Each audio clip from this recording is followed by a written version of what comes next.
of the Civil War, and what does it mean to you personally? Well, I've got a personal interest in it. Of course, my great granddad is in there.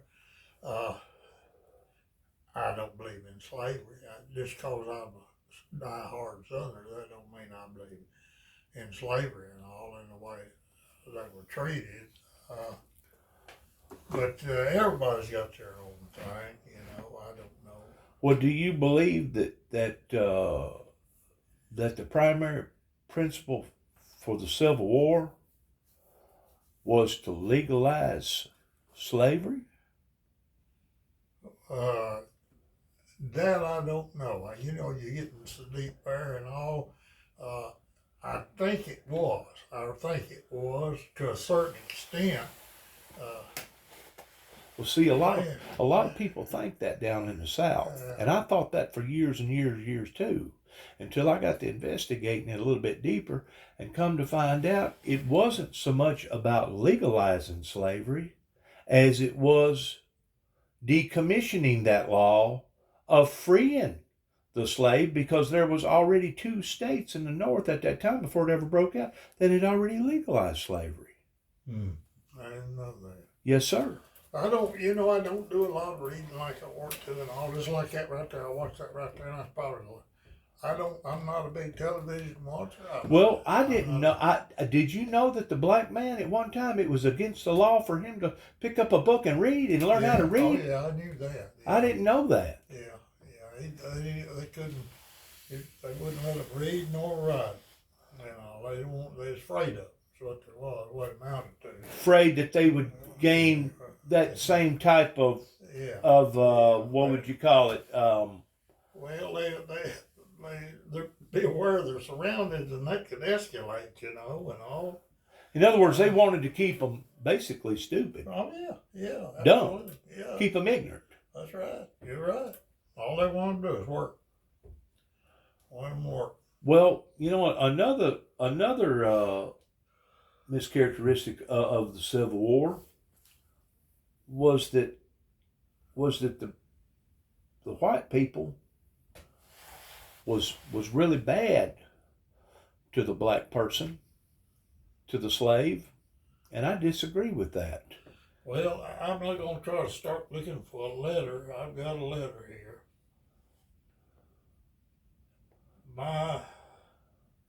That man right there, Major John Lee Hager, had a slave, and they called him old Uncle Drew.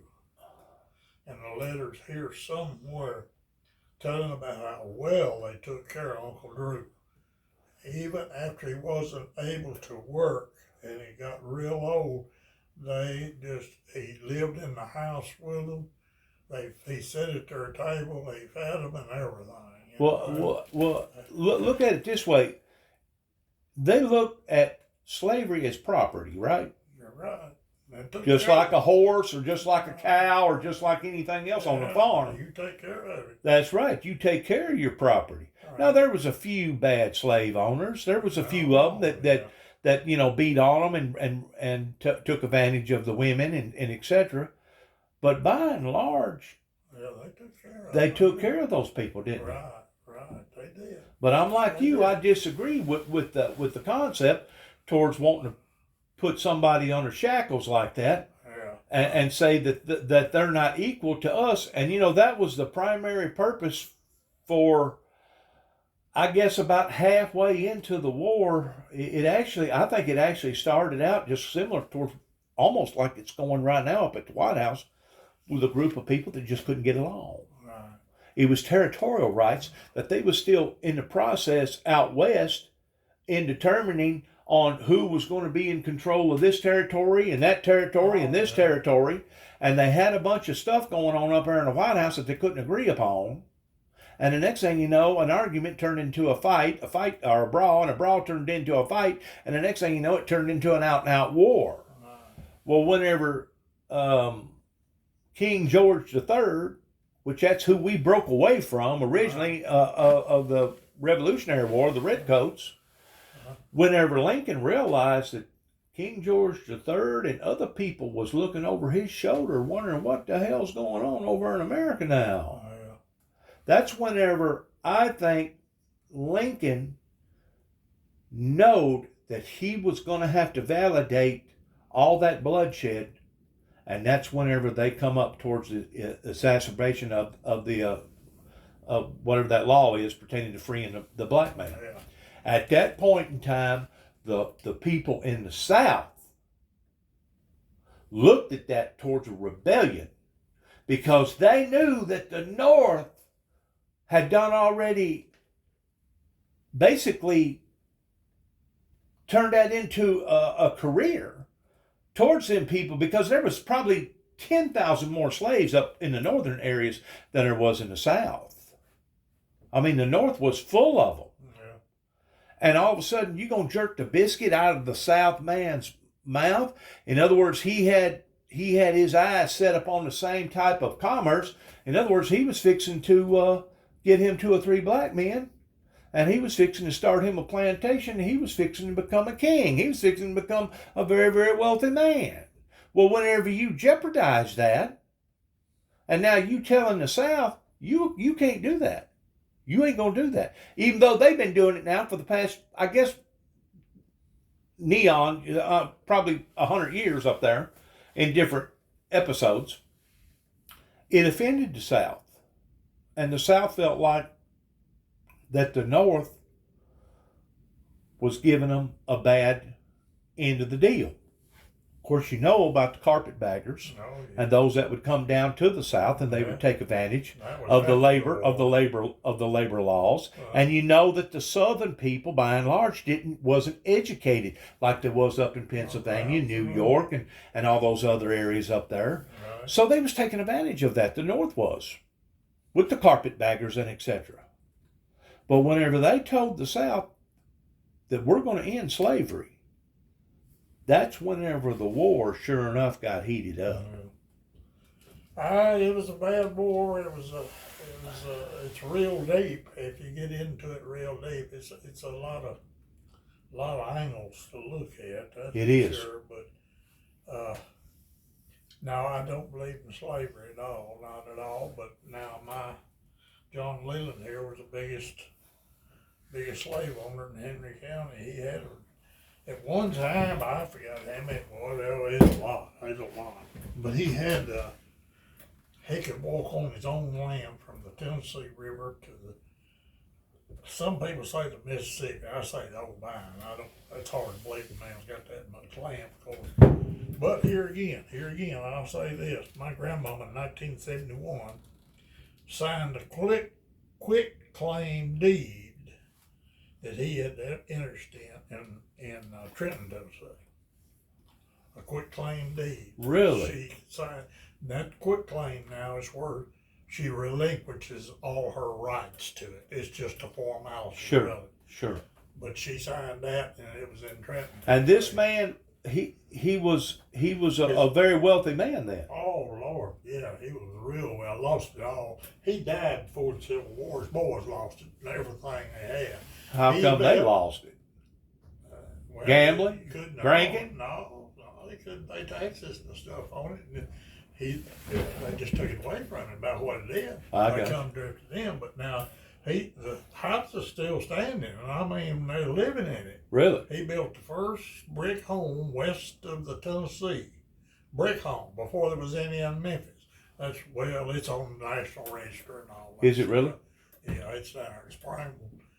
I've been in it ever since I was a little kid. It got into the other side of the family, and now then a Poe, he's a retired Army officer. He owns it now.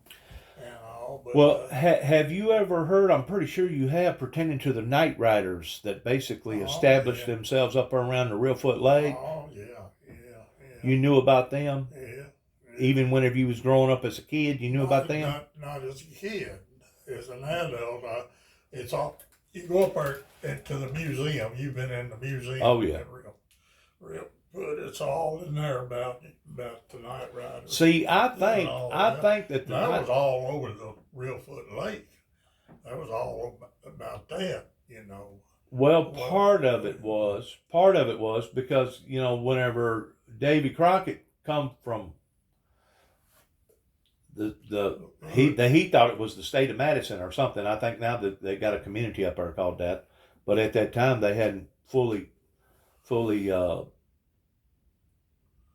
accomplished towards the territories and everything. But the way I understand it, Davy Crockett actually helped survey a great deal of that property down in that area before the earthquake. And then after the earthquake, he had to go back and resurvey it again because a great deal of the property that he'd surveyed had gotten underwater. Well, out on Mississippi is constantly changing. But what I'm getting at is the Night Riders originally, I think, had the right concept. They just went about it in a vigilante type way. Yeah, it's vigilante. Yeah, they were. Yeah. But the concept was to try to straighten the neighborhood out, and they would come as far probably as Paris on a set of horses. They'd find out about a family that was being abused, or some low life, no good for nothing person that wouldn't take care of his family, wouldn't feed them, wouldn't try to tend to them toward raising a crop or whatever, and they'd go and give that person a visit.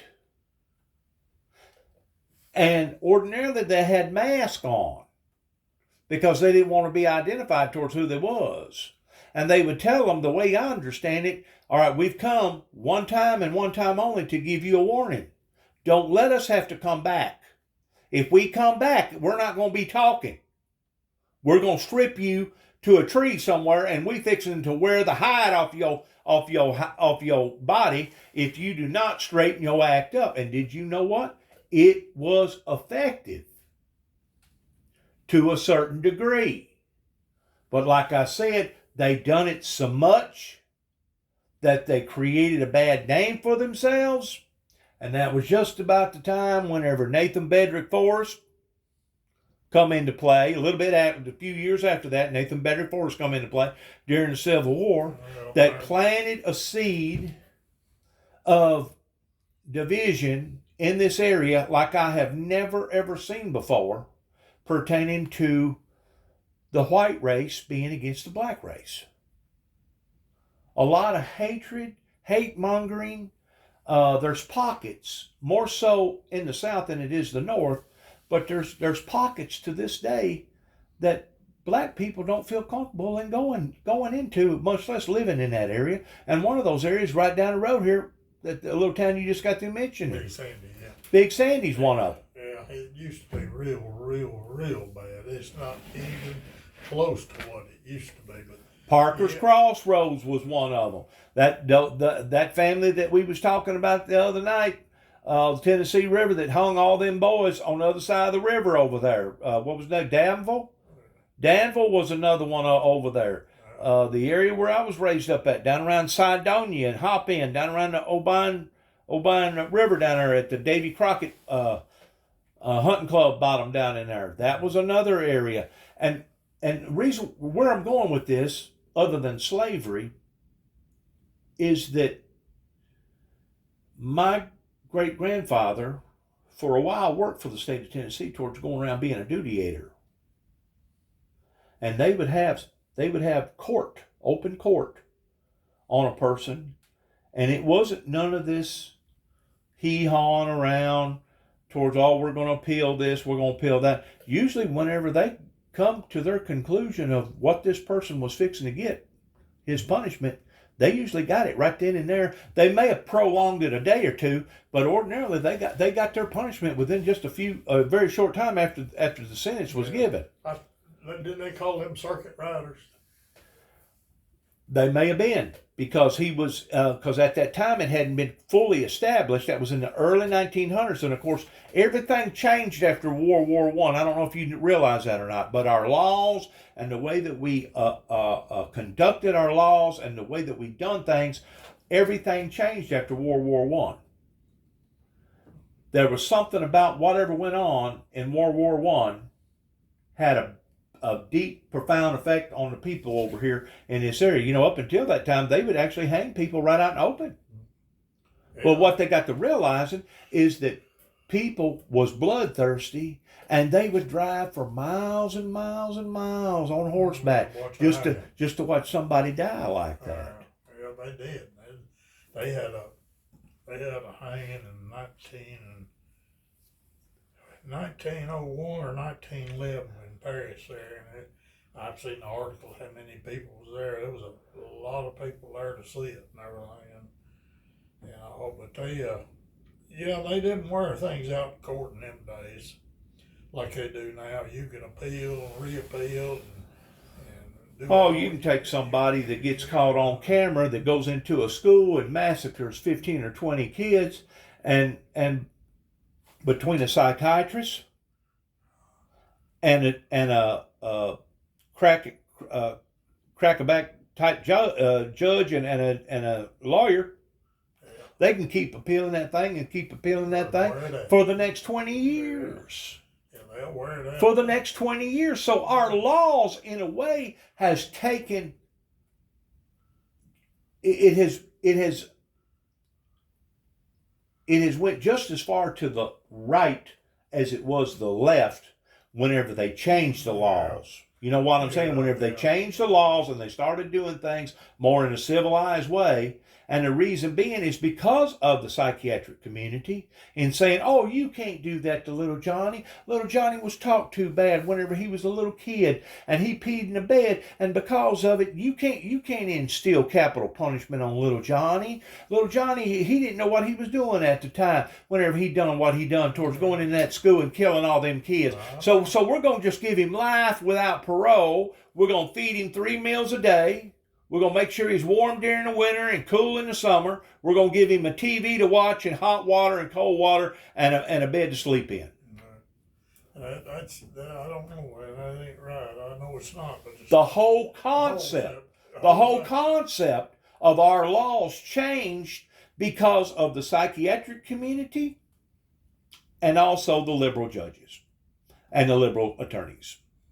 And of course, what was they doing it for? They was basically doing it just to draw a check. Oh, absolutely. That's all it's all about, money. Yeah. I've got a good deputy sheriff friend comes here, and he told me, he said, 90% of the time when a crime's committed in Paris, a robbery or whatever, they know who it was.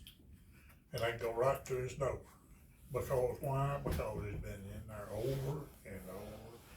We got a boy right down the tracks here, probably been in jail 15 times, a dozen times. Oh, man. Listen, I taught school, and I had that kid in school. He's 16 years old. He went to Paris Landing down at the River Bridge and stole a brand new backhoe and drove it to a little community over there called Van Dyke to make him some humps for his motorcycle to jump. And he never got a day out of it. Never nothing. They spanked his hand, and Daddy and Mama cried, and I went up there and got him, and he's going to do better and all that. Well, he's the one down here now. They've arrested him. I bet he's been arrested 20, 30 times.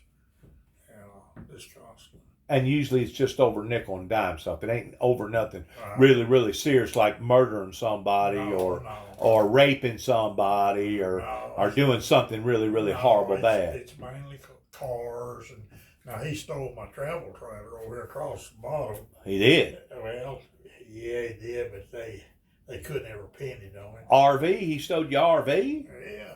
Really? Yeah. Nice one? Brand new. Brand new? Brand new. Yeah. I like quiet and peace, and I'll go over and put it up in the field, and I'll stay over there a lot of times in the summertime where I can listen to the coyotes and absolutely the night sound. But anyhow, tranquility. She'd come over there. It was 4th of July at dinner time, and we sat out there and talked. I told her, I said, I believe I'll go to the house and eat a sandwich. Well, it's just right over yonder. I come to the house and ate a sandwich, and I fell asleep in the chair for about an hour, I guess. Now, it's the 4th of July at 12 noon. This ain't in the afternoon. This ain't next day. It's 12 noon.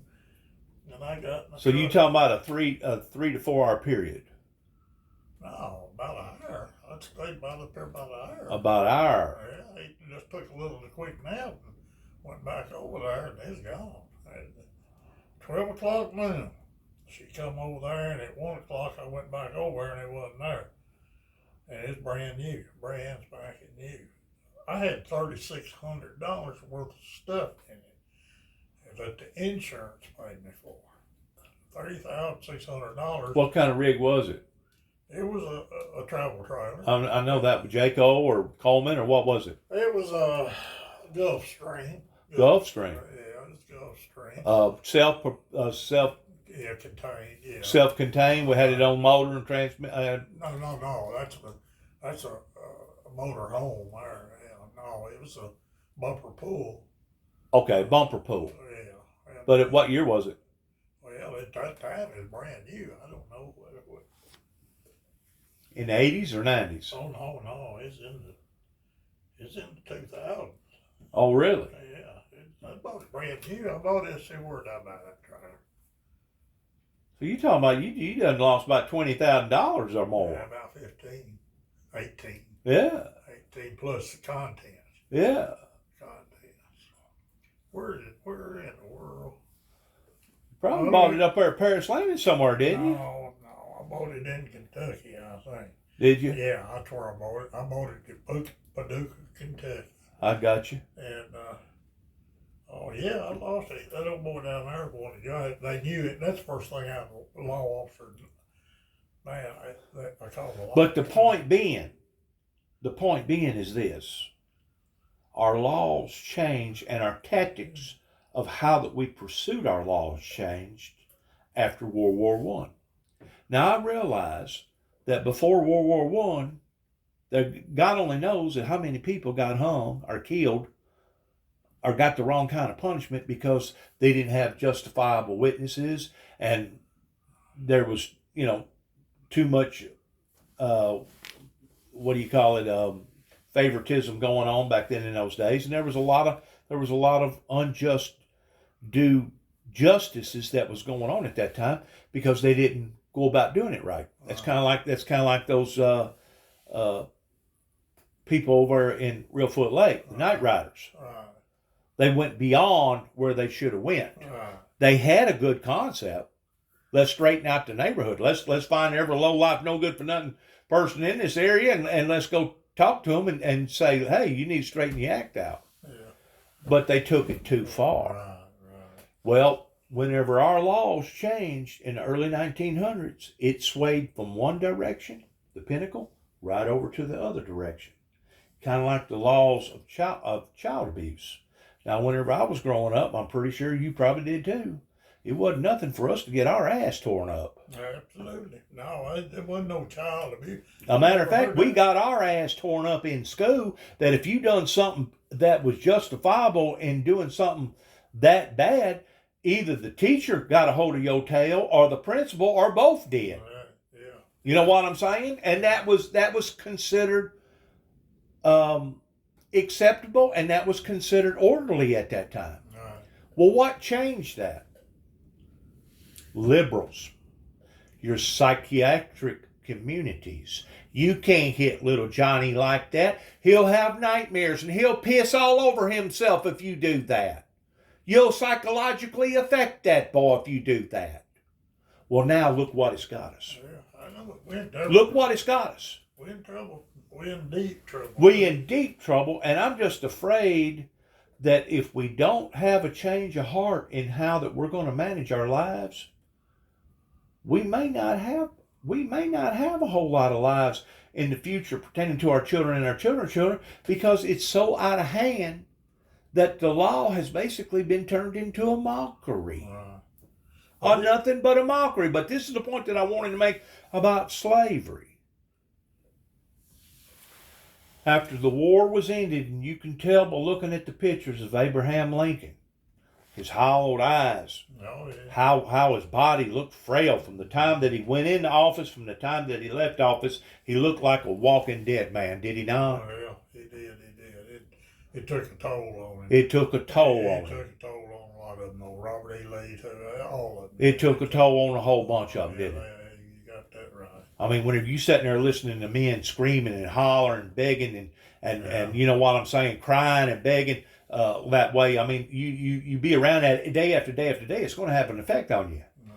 But freeing the slaves is not what costed Abraham Lincoln his life. You know what costed him his life? If that didn't, no. Shortly after, this is where your capacitation come in at the law. Whenever Lincoln signed towards giving the black man, the black woman, the same rights as me and you got towards being able to vote.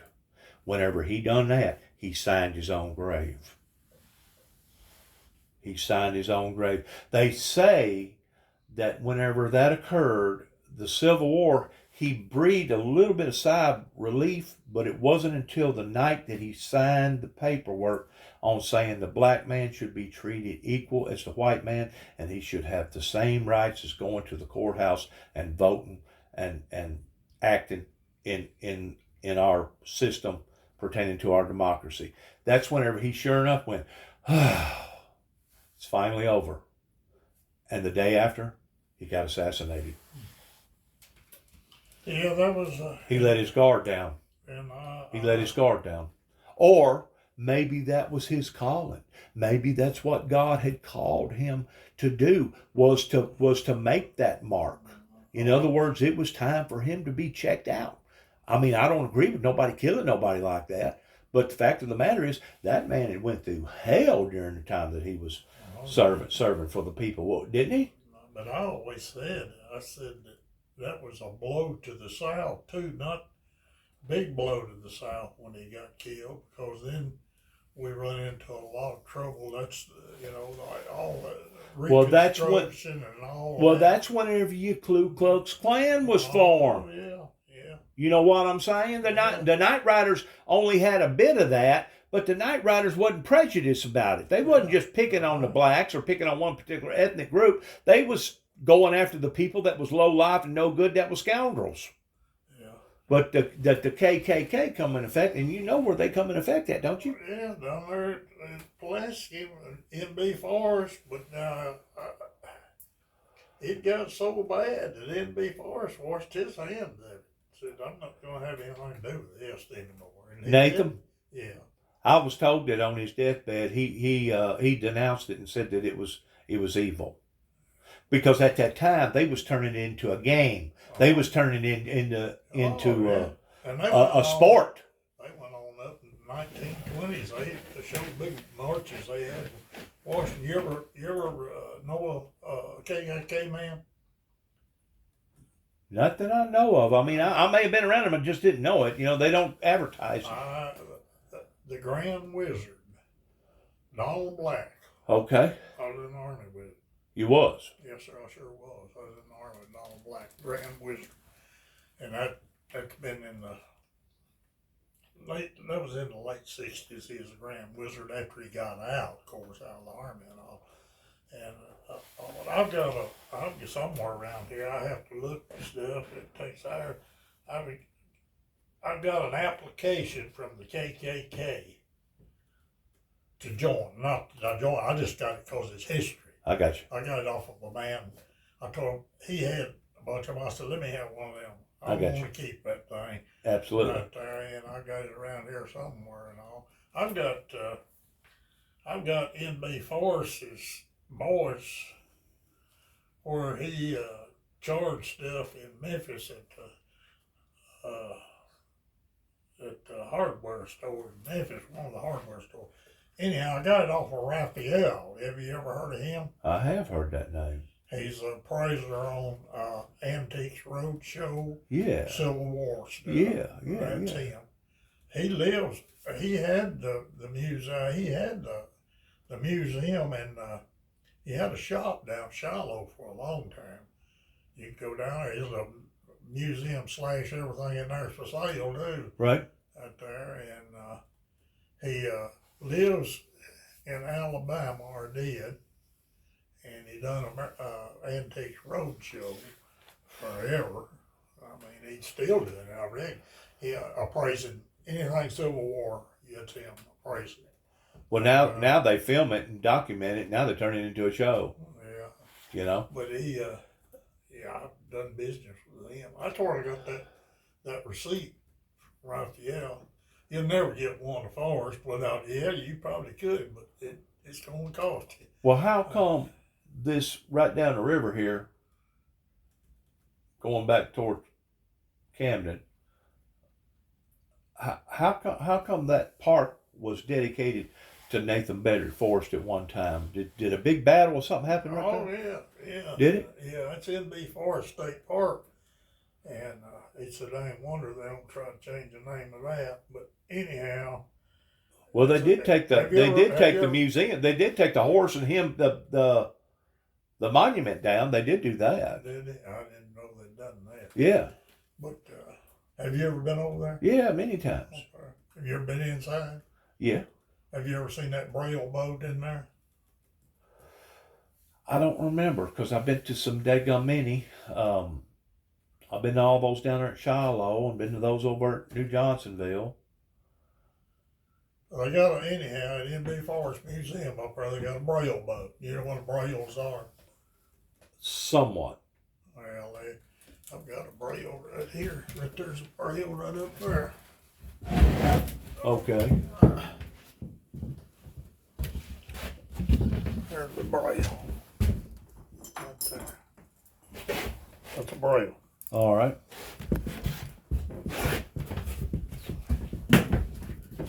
And what did they do with these? Was these for fishing? They caught mussels with them. Caught mussels with them. They drug for mussels. They didn't dive then. Okay. I've never seen a diver in my life till probably about 1960 or 61. I got or you. two, somewhere along in there. I got you. No, it might have been later than that. They'd have. But anyways, they had a Braille boat in there, and what was your point that you was gonna make about it? Well, I'll set this right always here. told about the museum. Yeah. The Braille boat belonged to a fellow that I was real good friends with. Who was that? And his name was. See, I have trouble. That's okay. At all. That's all right. Maybe it'll come to you. Whitfield. Whitfield. Yeah, Whitfield. Mr. Whitfield. And I go talk to him. He's the one. Why they got it in there? There's lots of old Braille boats. They ain't none no more. They're a heck of a rigs, but he put outriggers on his, and he was the first man that knew that put outriggers on his Braille boat. See, before that, they were dragging behind. See, mussels lay down there basically like that. And they touch anything, they close up. Right. And they got beds. They drag through them beds, and they get them. They get them on that there, and then they swing them around and take a little old stick and knock him off. Well, I had a good friend that got drowned up here on the river. Let me see here. It was along about the mid-'80s. Mr. Plunk was his name. Plunk. Got hung up in some lines or something. Something happened, and Plunk. he wound up muscling him and his friend. I think he went. His friend was sick or something, and he went by himself, and that was the wrong thing to do. What was that boy's name? Plunk. But there's been several of them up there that been drowned, hadn't there? Yeah, I was not long ago down here. A girl diver. She was down to halfway down there. She was telling about, she was just got out of the river, come up there. She said, boy, I come close to getting drowned. I thought, what happened was, she was down there pretty deep, and she thought she was hyperventilating. She couldn't get no air. She thought she was hyperventilating. She told him down there, said she cut away from her belt and come to the top. She wasn't hyperventilating. Her dang compressor had quit, and she breathed all the air she had up. Oh, man. And I let the gunner. Another old boy, and I worked with this old boy. He's down there about 60 foot and vomited in his mask. He said, I like to drown in my own vomit before I get to the top of Oh, man. And but yeah, Lord, yeah, I know a bunch of them muscle divers. But getting back to the slavery part, about the history part, it had such of an effect on that area that I was raised up in.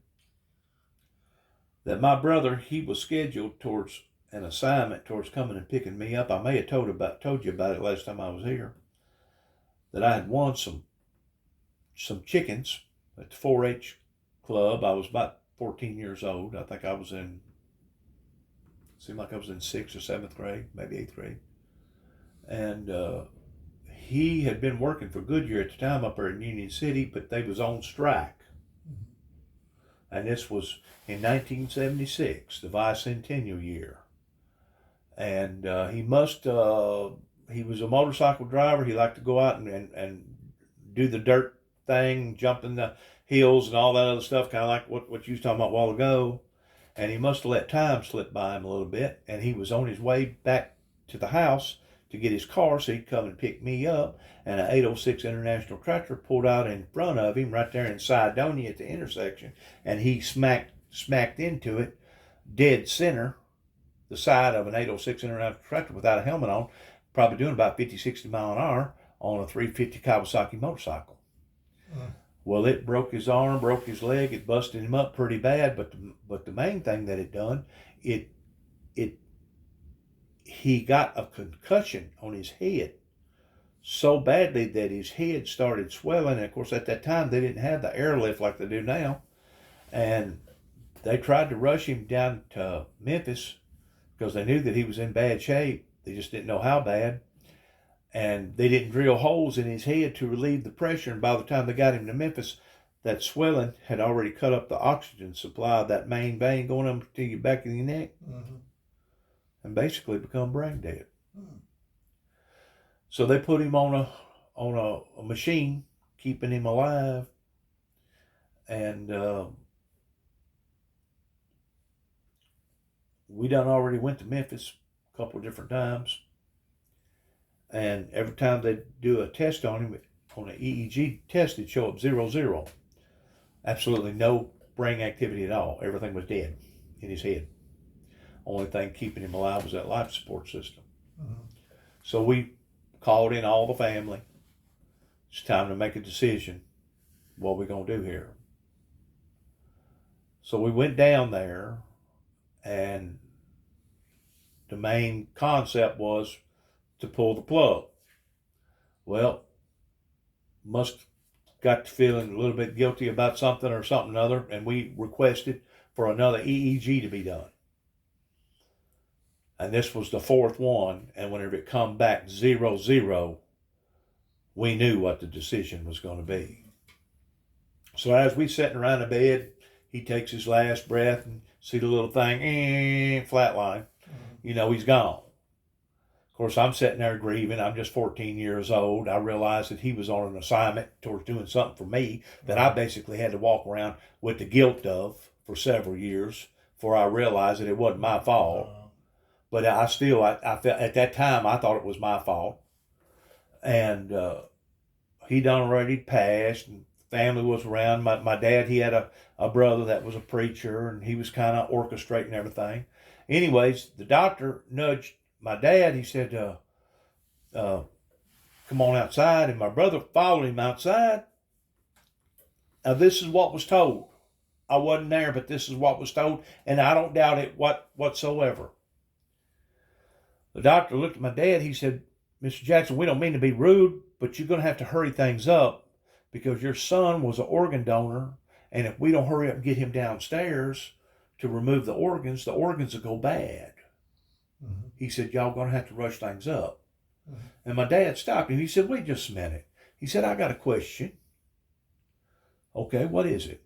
He goes, can you guarantee me that my son's organs will be placed back into a white man or a white person? And that doctor looked at him kind of sideways, according to my brother, because he couldn't believe the question. And that doctor said, Mr. Jackson, we can't guarantee you that. We can't even guarantee you that your son's organs will be placed back into an American person. He said, well, you ain't getting my son's organs then. Now, the hatred goes deep. Whenever you make a decision like that over your own son that was of age, you put it on the driver's license, that you want to be an organ donor, you want to try to save somebody's life in case your life is already doomed, the hate goes deep for somebody to make a decision like that. And at that point in time, we realized how sick, psychologically, emotionally sick that my father really was. But he got that from not necessarily his father that was born in 1900, but his grandfather that was born way before then. Oh, yeah. The one that was doing the hanging. Yeah. You know what I'm saying? The one that was doing the hanging. So in essence, that hatred is still just as alive today as it ever was. Oh, I know. And to be quite honest with you, I don't think the South has ever gotten over the Civil War. Do you? Well, I think you've got a point there. I know a bunch of people, boy, they are hatred. It just runs real deep. It does, don't it? Real deep. And we've been lucky in this little community right here. We got some of the finest black folks there was, and we think the world of. Black man's up here the other day. He come up and said spell with me, and all. It is. I understand where you're coming from. It runs deep now. Well, see, there's been another mischaracteristic of the word, the N word. The N word somehow or another got characterized with the black race. Right. And the N word don't have nothing to do with any color race. The N words got to do with the very same people that I was telling you about, the night riders that was going around knocking on people's doors trying to straighten them out because they was nothing but low life, no good for nothing, workless people. Right. That's what the N word means. It don't mean nothing pertaining to color. It just means that you're somebody that ain't willing to basically hit a lick of a snake. You wouldn't help your family or help anybody, any of the above. It's a low life, no good for nothing person. Yeah, we've had plenty of them. And you got just as many white people today that falls under that N word, if not more, than you do any other race out there. I know some of the sorriest white people in the world. Well, just like you said, that boy done got arrested how many times? 20 times? Oh yeah, at least 20 times. He may be in jail now. I don't know. He's in now. You take somebody like that though, they don't have no soul. They don't have no soul because they don't have no conscience. Now I don't know what has crimped their soul. I don't know what has crimped their conscience. But the Bible talks about that in the last days, that their minds will be seared with a hot iron, to the point that they won't have no grief. They won't have no remorse. They won't have no guilt about anything. You know what I'm saying? And I don't know if the drugs has done it or if the devil's done it, but one or the other has done it, to the point that now the majority of them out there are some really bad people out there now that would basically not just steal from you, but they'd do anything to you if they thought that they could do it and get away with it. Up down this road all the time. I tell my wife, I said, you go out there and sit on the side of the road. Every 10th car that goes by, one of them will hurt you now. They're I'm gonna say out of every 2 or 3 cars. Out of the 10, 2 to 3 cars that would do you wrong. Well, it's scary. It's scary to me. My mother used to always say, whenever something like that in the community would go on that didn't sound right or wasn't right, she'd say, well, I never would have thought he'd have stooped that low, or I never would have thought that she would have stooped that low. Well, nowadays, people don't have no protocol towards how far they'll stoop. Well, They don't have no protocol. Well, it goes plumb to the top of our society up there in Washington. I know. All the way down. I know. We have got some, I hate to use that word, we have got some sorry idiots up there in both parties. Yes. You could take 10 out of this and 10 out of They don't know that. what they're doing. And They don't know what they're doing. The Benghazi deal really, really hit me hard, because I knew some military people in there, and for Hillary Clinton to let that go like that, I thought that was just a sorry freaking move for her to do that. But then you can also look at what the Republicans have done in the past. It's been just as bad, if not worse. And I really don't think that any of them are in touch with reality. I told my wife the other day, I said, I would like to know, and I would like to go to the the people that voted Marjorie Taylor Greene in. I'd like to see what they saw in her. I'd like to sit down and talk to them. You won't find them. You won't find them. And then They'll hide. sit down there and say, "What did y'all? They'll deny. Why did y'all? What did you see when you voted?" They'll deny whenever they make a mistake like that. They'll deny it, and the next thing you know, you look for well, who put them in office? Well, I didn't. Well, did you put them in? No, I didn't put them in office. I didn't put them on. They'll deny it. That's how two-faced that the American people have become. They are. They're very two-faced. We're a very impatient people, the Americans. And where I got that was from Ho Chi Minh when we were over there. He said the American people are so impatient. They're immature. And we have all the time on our hands here. And they finally run us out of North Vietnam. Well, not Vietnam, not North Vietnam.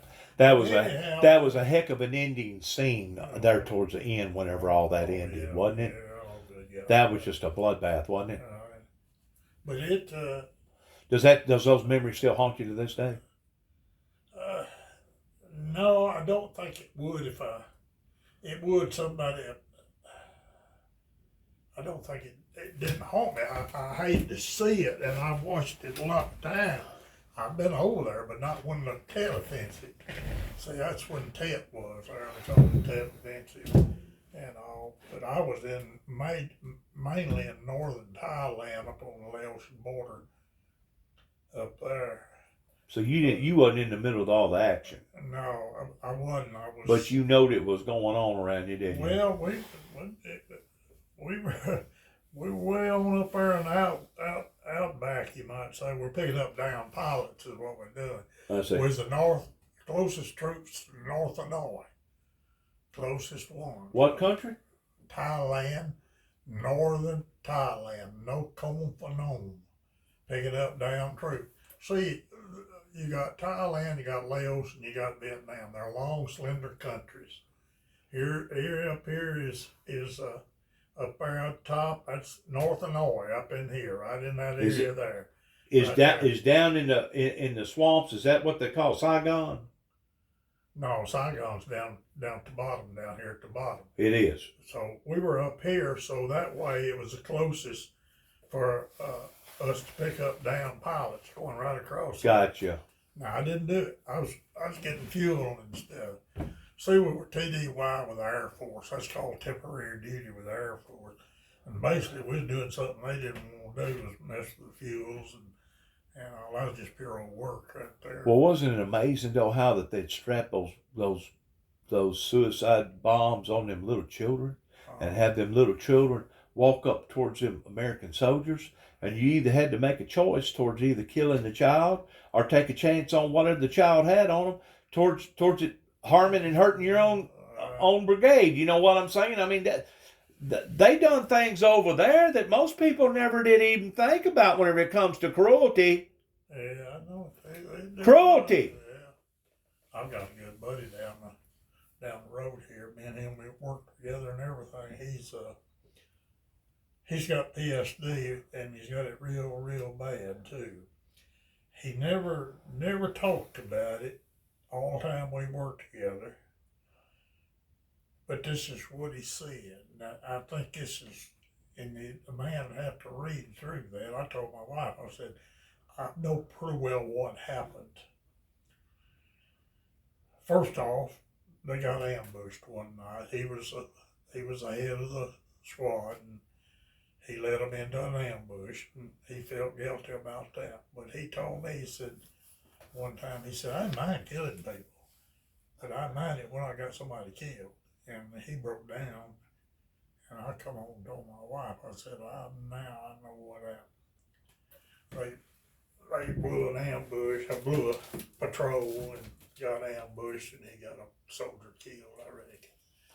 It's never been a glamorous, glorious thing. I don't care how much Hollywood tries to paint it up. It's never been a glorious, glamorous thing to watch another human being die on account of you having you was the primary purpose for that human being dying. Right. I mean, I felt guilty enough about my brother dying, and he was on his own motorcycle doing his own thing. But, I was in the equation, and just because I was in the equation, I really felt bad. I really did, especially having to make that choice as a family unit towards, go ahead and pull the plug, because he wouldn't want to live on a machine like that. But I felt bad. I mean, I went around with a lot of remorse in my heart for several years because of that. But I couldn't only imagine if I actually killed him or had to kill anybody. Kill anybody as far as that goes, especially if you didn't have to kill them. But whenever you was over there, you really didn't have a choice, because the Army teaches you how to become an animal, don't it? Well, it's a different situation when he's going to kill you or you going to kill him. That's right. Whichever one. That's right. Which way you want this But why to go. should it ever have to be pushed over into that part? I mean, was that not just a rich man's war? Well, it was just a senseless war. Them people, and this what gets me. This is the difference between them and Americans. If they had come over here and invaded us and killed a bunch of our kin folks and all that, we would forever, ever hold it a big grudge. Now then, we've got industry over there. It's a tourist attraction. We go there and mingle with the people that we killed their kids and their grandmamas and granddaddies and their brothers and sisters. And all. They're forgiving people. They're real forgiving people. And all. Well, I'm going to tell you something that I disagree with. Whenever 9/11 happened, first of all, I think it was plotted. I think it was planned. I think there was a lot of people in America that knowed that it was fixing to happen. And they knowed when it was going to happen, basically. And if there was ever a golden opportunity that we should have acted just as our ancestors did towards shutting down the borders, that's exactly what we should have done. If we was going to shut down aviation from flying, why didn't we shut down all the borders and try to realign ourselves towards figuring out what the heck's going on here? Who done that? Yeah. That's what they done whenever Pearl Harbor was attacked, didn't it? Exactly what they done. My wife's come home. I'm going to have to see about her. Well, go out there and holler at her real quick and make sure she's okay. Well, I'll go in there in a few minutes. And she's been gone all afternoon. Been to... Somebody sick?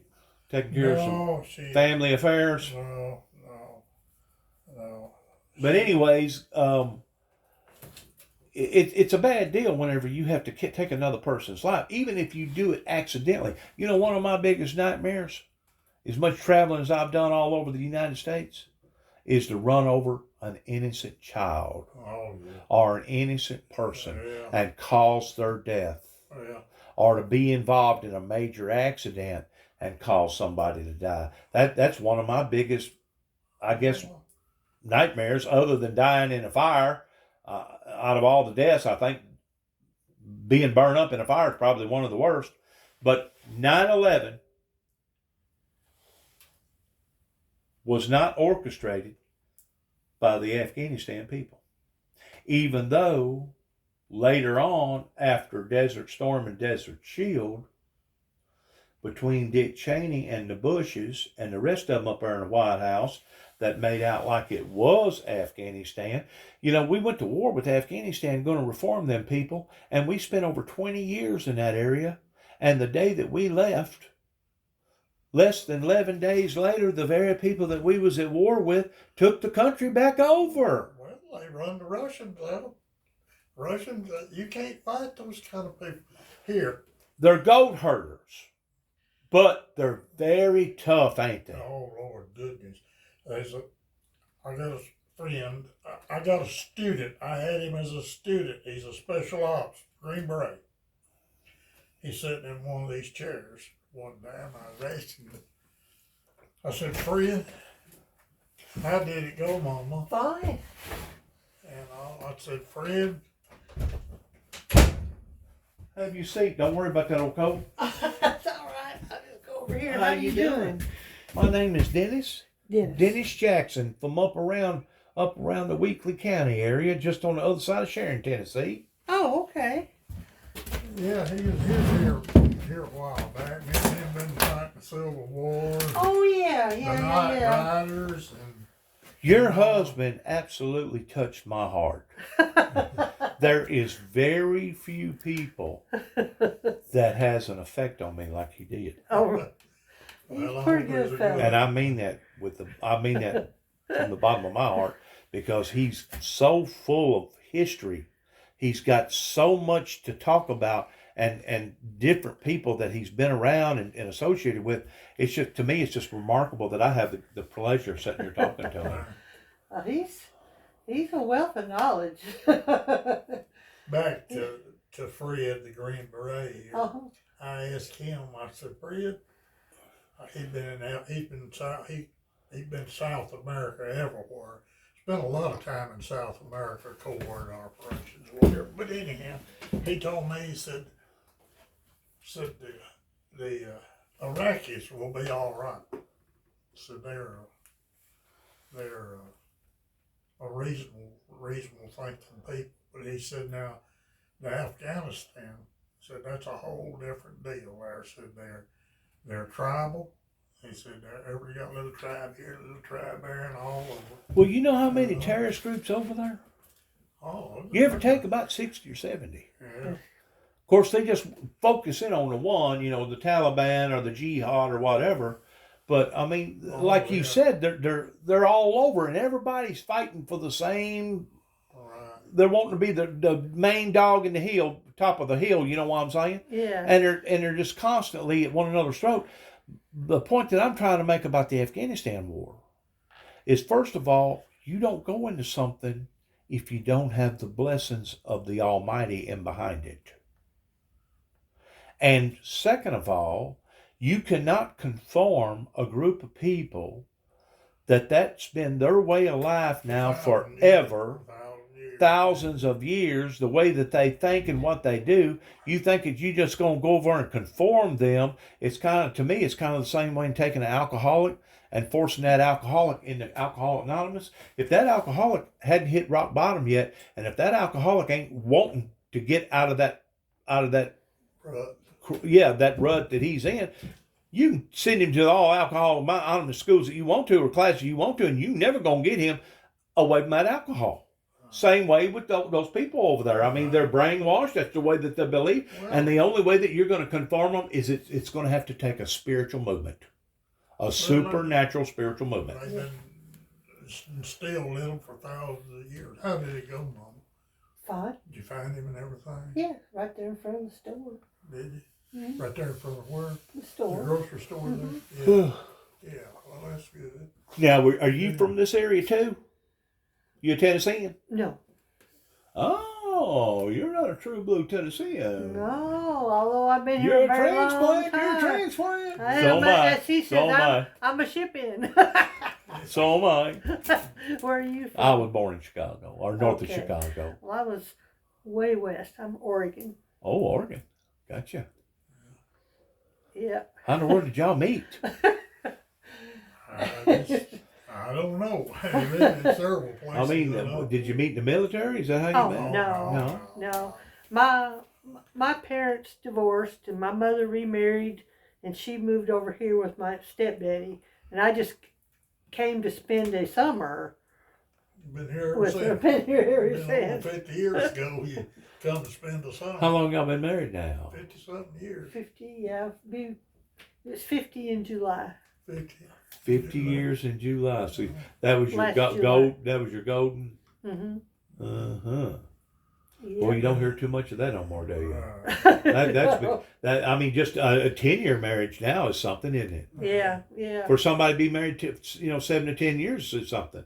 Much less 50. Yeah. Times has changed.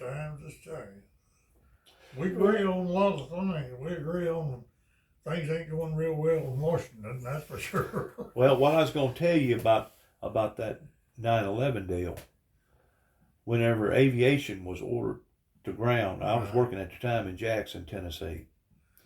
And from Jackson, Tennessee, you can see the streamers coming down, landing over there in Memphis, Yeah. the big guys. Matter of fact, if the wind's blowing just right, it ain't nothing for me to hear them all the way in Weakley County wherever they take off, especially in the morning, those big jets. Oh, yeah, you can hear them.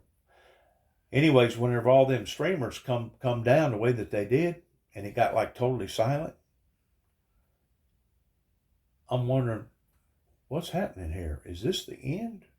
Could this be the end of the world or something? You know, because that's all you seen on TV was those buildings burning and falling and all that, and then the thing with the field in what was it, Pennsylvania, and the other thing with the Pentagon. yeah, the Pentagon and stuff.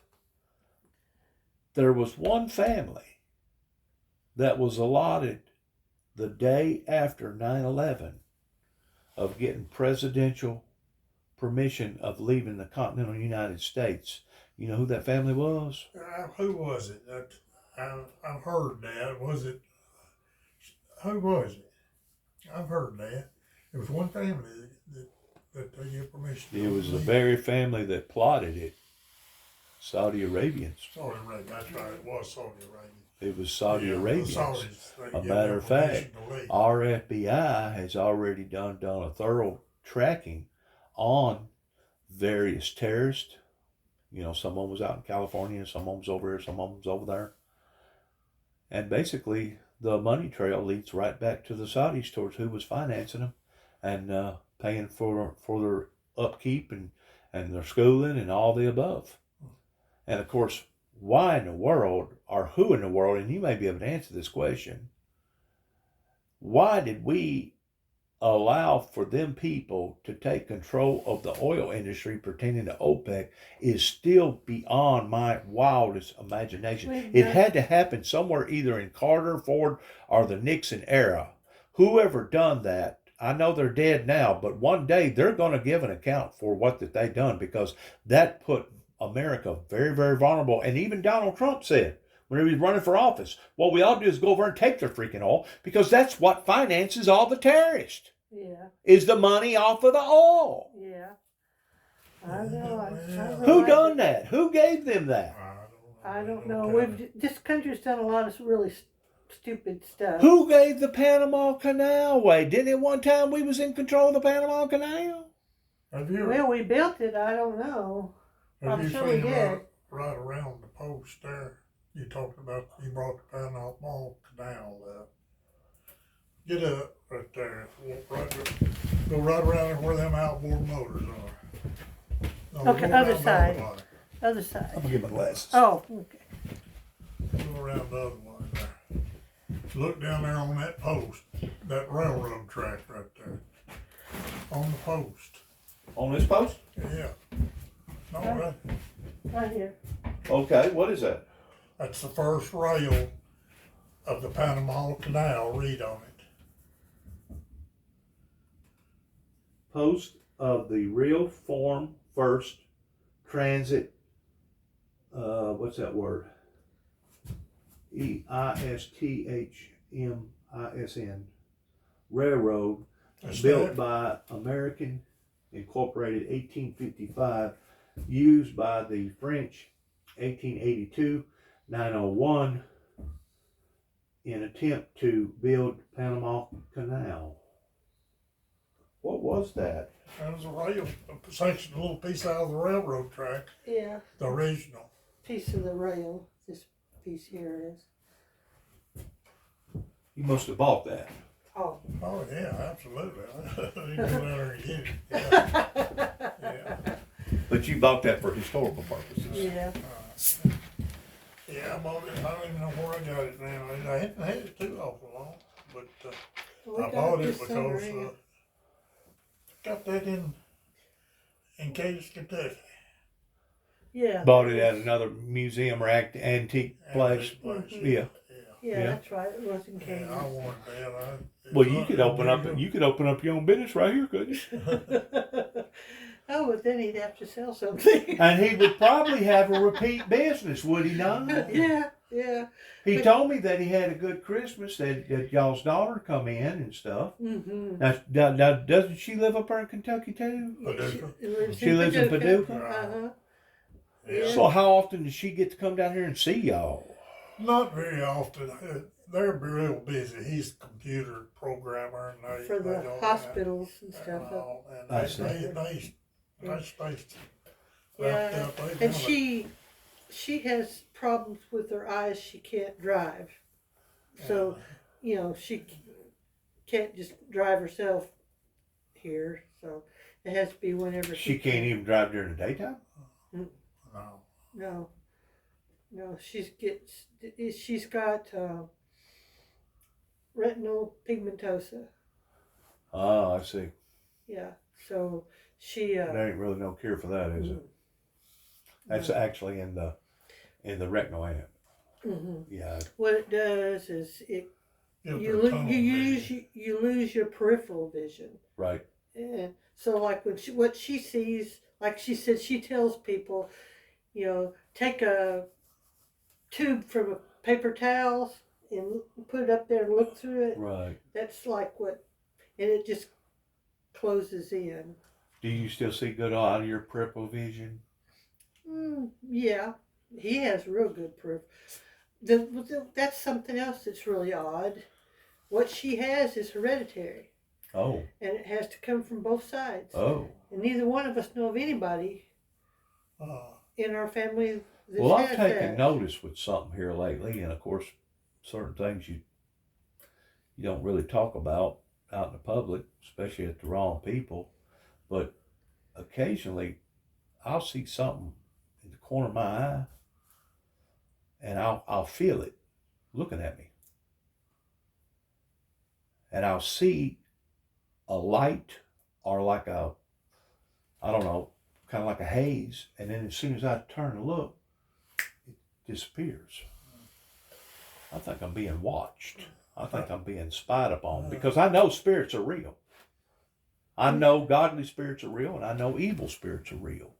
And I think these evil spirits have gotten very, very desperate in how that they'll target certain people. And basically, it's almost like putting a bullseye on the back of your back, that if you become an enemy to the adversary, I guarantee you he will make your life as miserable as he possibly can. If he feels like that you're that much of a threat to him, he will send his military at you, and they'll be able to basically, if they can't do nothing to you, because we got the bloodline of Christ around us that protects us, and that protection, he can't go over that protection unless the Lord permits for him to. But that don't mean that he can't watch you and spy on you and try to send people your way towards getting you to mess up or getting you to falter or fail or whatever. You know what I'm saying? We're definitely in a spiritual war right now, and I guess you understand that by seeing all these massive storms coming down out of the blue. That's got to be by the adversary. That ain't by God. That's pertaining to how that the devil, Satan, the Luciferian Lucifer, has deceived so many people, especially those involved with the oil petroleum companies, towards saying, global warming, environmental changes, that ain't real. And it's only been within the past year that they've finally opened up and said, you know what? This is really happening, isn't it? Yeah, whenever you got all the rivers all over the world drying up at the same time, whenever you see the Mississippi gets so dry that you can't even go up and down on a barn, yeah. It's real. I mean, I don't know what's going on out there in California right now, but I think that they've been trampled on pretty good. I think last I heard was 17, 18 already dead because of all that. Oh, yeah. Yeah. And just like what happened up here at Waverly and Kentucky, and I mean, the weather has just become a phenomenon. Well, we we're using this world up. Yeah, I was going to say, we haven't taken care of our planet like good Lord intended us to do. We're supposed to be good stewards. Yeah. No, we're just using it up and throwing it away, and they don't care, and it's catching up real quick. Well, the Bible predicts that the river Euphrates will dry up. And I don't know if you've been paying attention to the news or not, but this past last year, when the Mississippi almost got completely totally dry, the river Euphrates never has regained water level, and it's almost at the point of drying up itself. Well, the Bible says that the river Euphrates will dry up. It talks about a million-man war, and the blood will get as deep as a horse's bridle. I'm sure you've read that in Revelations, where the I don't know if that's a tall horse or a short horse, but it sounds to me like it's going to get pretty intense. But you have to ask yourself the question that whatever's going to happen to the planet, if it's going to cause the river Euphrates to dry up, which is the 5th largest body of water on the planet, Mm-hmm. that goes up through Turkey and over there in the Middle East and Saudi Arabia and all that.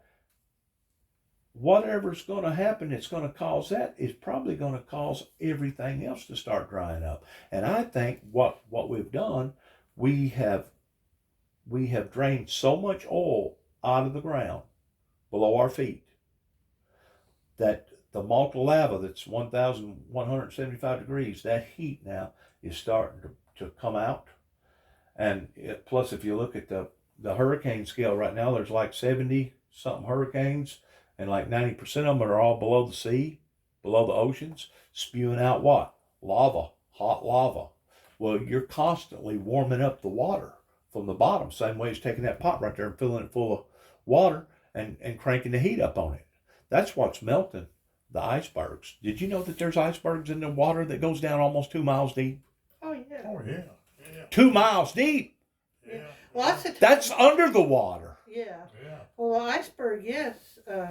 Most of the time, you see above the water is just a tiny bit of it. Right. Most of it's down below. Right. Well, that's what's melting. It is the water itself is warming up. And between all the gizmos and gadgets, the human consumption of what we're doing, we're literally causing this planet to warm up. Well, yeah. And it's the planet that's affecting the atmosphere, not the atmosphere that's affecting the planet. Now we do get, it's kind of like a ping pong. I use the ping pong ball theory. It's, what we do down here goes up there, and what goes up there comes back down here. But it's what we're doing here to the planet that's causing all this. Oh, yeah. And it's only going to intensify if we don't do something radical. And I don't know, it's maybe too late. I'm thinking that it's just about it. I don't see how it isn't too late. They say, no, it's not too late. I hope it's not too late. Yeah, but people But I aren't going don't to see change how The weather keeps getting drastic. The math doesn't say we're doing real good. We're 3.5 degrees right now above where we ought to be. Lake Michigan, the Great Lakes up there. This last bad cold front come down, long about Christmas time. You know the reason why that Buffalo got hit so hard? Was because we've had mild winters, number one. Number two, that water up there is about 3.5 degrees warmer than what it normally is. And if it's warmer, that means it's going to take longer for it to freeze. If those water tables up there was frozen to where it wasn't nothing but ice, you wouldn't have had that snow machine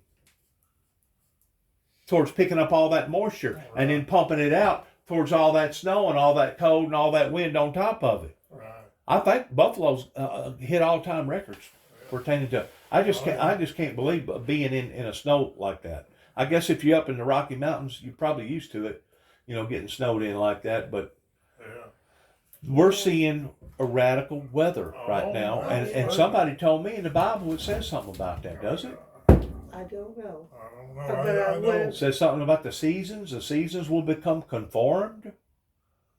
I know when I was a kid that we had a tornado down towards Springle down there, and the old folks talked about it. And I remember thinking, there's only one tornado there ever been. We're gonna have tornadoes here when spring hit, and. But now we liable to have them at Christmas time. I was going to say all those bad ones last year were in December. Yeah. When did it blow LBL away over there? December. It was the same time it hit Mayfield, December 10th, I think. It cut a rut through Mayfield through LBL. Oh yeah. It went over there by Hillman's Ferry. And I mean, it was a SWAT almost a half mile wide. It looked like you went in there with a mowing machine and just cut down every tree. Yeah. Well, it hit the southern end too. It did. Oh, it did? Yeah. Lord, Yeah, right. Right just past, over by Dover? Yeah, Piney. You go. Over by Piney? Yeah, you know where Boswell Landing is? Yeah. Yeah. Well, you go down that road and look. It kind of all the way across to the Cumberland River. A half a mile wide, I guess. Yeah. So that was the one that hit Dresden. No. That one, it hit Kenton. It hit Kenton that night, and Yes, it come over it was my all- house, it was all and it the hit same Dresden. It all happened the same night. Mhm. But that was the one that basically went over Weekly County and was heading towards Paris. That basically was in the direction towards going to Mayfield or Murray, and that was the one that went in that direction. Because it sort of split. It went through the upper end of LBL and it went through the southern end. No, it didn't split. There was actually multiple. There was multiple tornadoes. Well, Actually, there was one or that's two what of I'm them saying. that jumped around down in Memphis too. Memphis Yeah, or somewhere around yeah. Mississippi Yeah. got hit down there too. Well, that's what I mean. They're not really split, but they'll have Multitude. multitude. Pick up, Yeah. sit back down. Pick up, sit back down. And it's just unreal how things Yeah. are. Because I had some friends that lived in Benton, and they You did? lost. Oh yeah, they lost animals in their barn, and it made a mess. Have you been to Mayfield? Yeah. Since the tornado? Yes, sir. You don't even. I think they mismarked it. I think they should have put it on a Category 5 instead of Category 4 because to me it was. We went over. I've been to Mayfield all my life, but I ain't know where it was when I got uptown. I ain't know what street went which way or nothing. Well, there wasn't no you take some of landmarks. them churches that was built with that real masonry, the way that they did back in the late 1800s, early 1900s. Some of them walls was like 18, 20 inches deep. Yeah. You know what I'm saying? Made out of nothing but boulders and concrete and probably some rebar and everything else in there. It flattened that stuff like it wasn't nothing. 4 or 5 of those factories down through there, those big factories, Yeah. gone. Yeah, The grain. Did you see the grain bins? The court square up there. Yeah. See, that was the jail and the court square up there. Mhm. Dang, if it didn't, Courthouse, it everything. flattened everything, man. I mean, I wasn't trying to laugh in, but dang, what a storm. Good Yeah, grief. because I didn't know it hit I the didn't know southern it end. wasn't quite I didn't know. In other words, LBL got hit Oh, on, yeah. on 2 different levels that night. Yeah. They didn't got it? hit up at Hillman's Ferry and they got hit in the south end. I didn't know Went that. from the Tennessee River plumb over to the Cumberland River. So the one on the south end, that was on the Tennessee side. Yeah. It come in from the Tennessee, went out on the Cumberland side over there. Well, he's talking about Tennessee and Kentucky. Yeah, oh, okay, yeah. Yeah. Tennessee, yeah. I thought you talking about the river. It come in on Yeah. the Tennessee River and went right straight across there. It must not have been too far from Hazel, just south of Hazel, Kentucky. Yeah. Coming up through that SWAT right there, like going into Henry County. In other words, it just barely caught the edge of Henry County, It did. right in there, and then And we jumped over the river, Miss Paris landed. Boy, that'd have been a mess. it's a wonder if it didn't hit Dover. Yeah. It's a dang wonder. It's just above it. It went above Dover. Went above Dover. How about Clarksville? Did Clarksville get anything? I think it. I don't think Fizzled that. out I for think you. it. But now fizzled out. Clarksville got hit a few years ago Yeah. and right downtown, Oh, yeah, and they tore did. those older buildings and Yeah. stuff up. Yeah. Nashville's been hit now 2 or 3 different times downtown. Yeah. The You one that hit down in Nashville a few years ago went all the way towards Cookville. Mhm. Stayed on the ground for a long period of Yeah. time. Yeah. Yeah. The storms now are just a lot more severe, and people they want to say global warming. It's not, well, that doesn't. I mean, yes, it means it's warming, but that doesn't mean we don't have cold weather. It doesn't mean we have. It just means we have more severe weather. Whenever I was a child growing up here, in which he was growing up here too as well, he can remember. Whenever we'd have winters in Tennessee, it'd get winter. I mean, when I first whenever moved here. in November it would get cold and it would stay cold, and sometimes the ground would stay frozen until March, wouldn't it? Oh, yeah, spewed up and everything. We'd have to go out and break the freaking ice sometimes 3 or 4 times a day just for the livestock to have something to drink out of. And it wasn't nothing for us to play on ponds. We'd get out there and ice skate. And one year we'd put a car out there, a Chevelle car out there on a pond, a 2-acre pond, and it didn't even crack it. Yeah, they used to be. Remember the lake out there on the Lake Highway? Oh, There was yeah. a lake. It Yeah. used to freeze and people would skate on it. Yeah. But I moved here in '70, and I remember the first winter I was here. I couldn't believe it. 70 was rough. Yeah, and I thought, I'm in Tennessee. It's supposed to be warm here.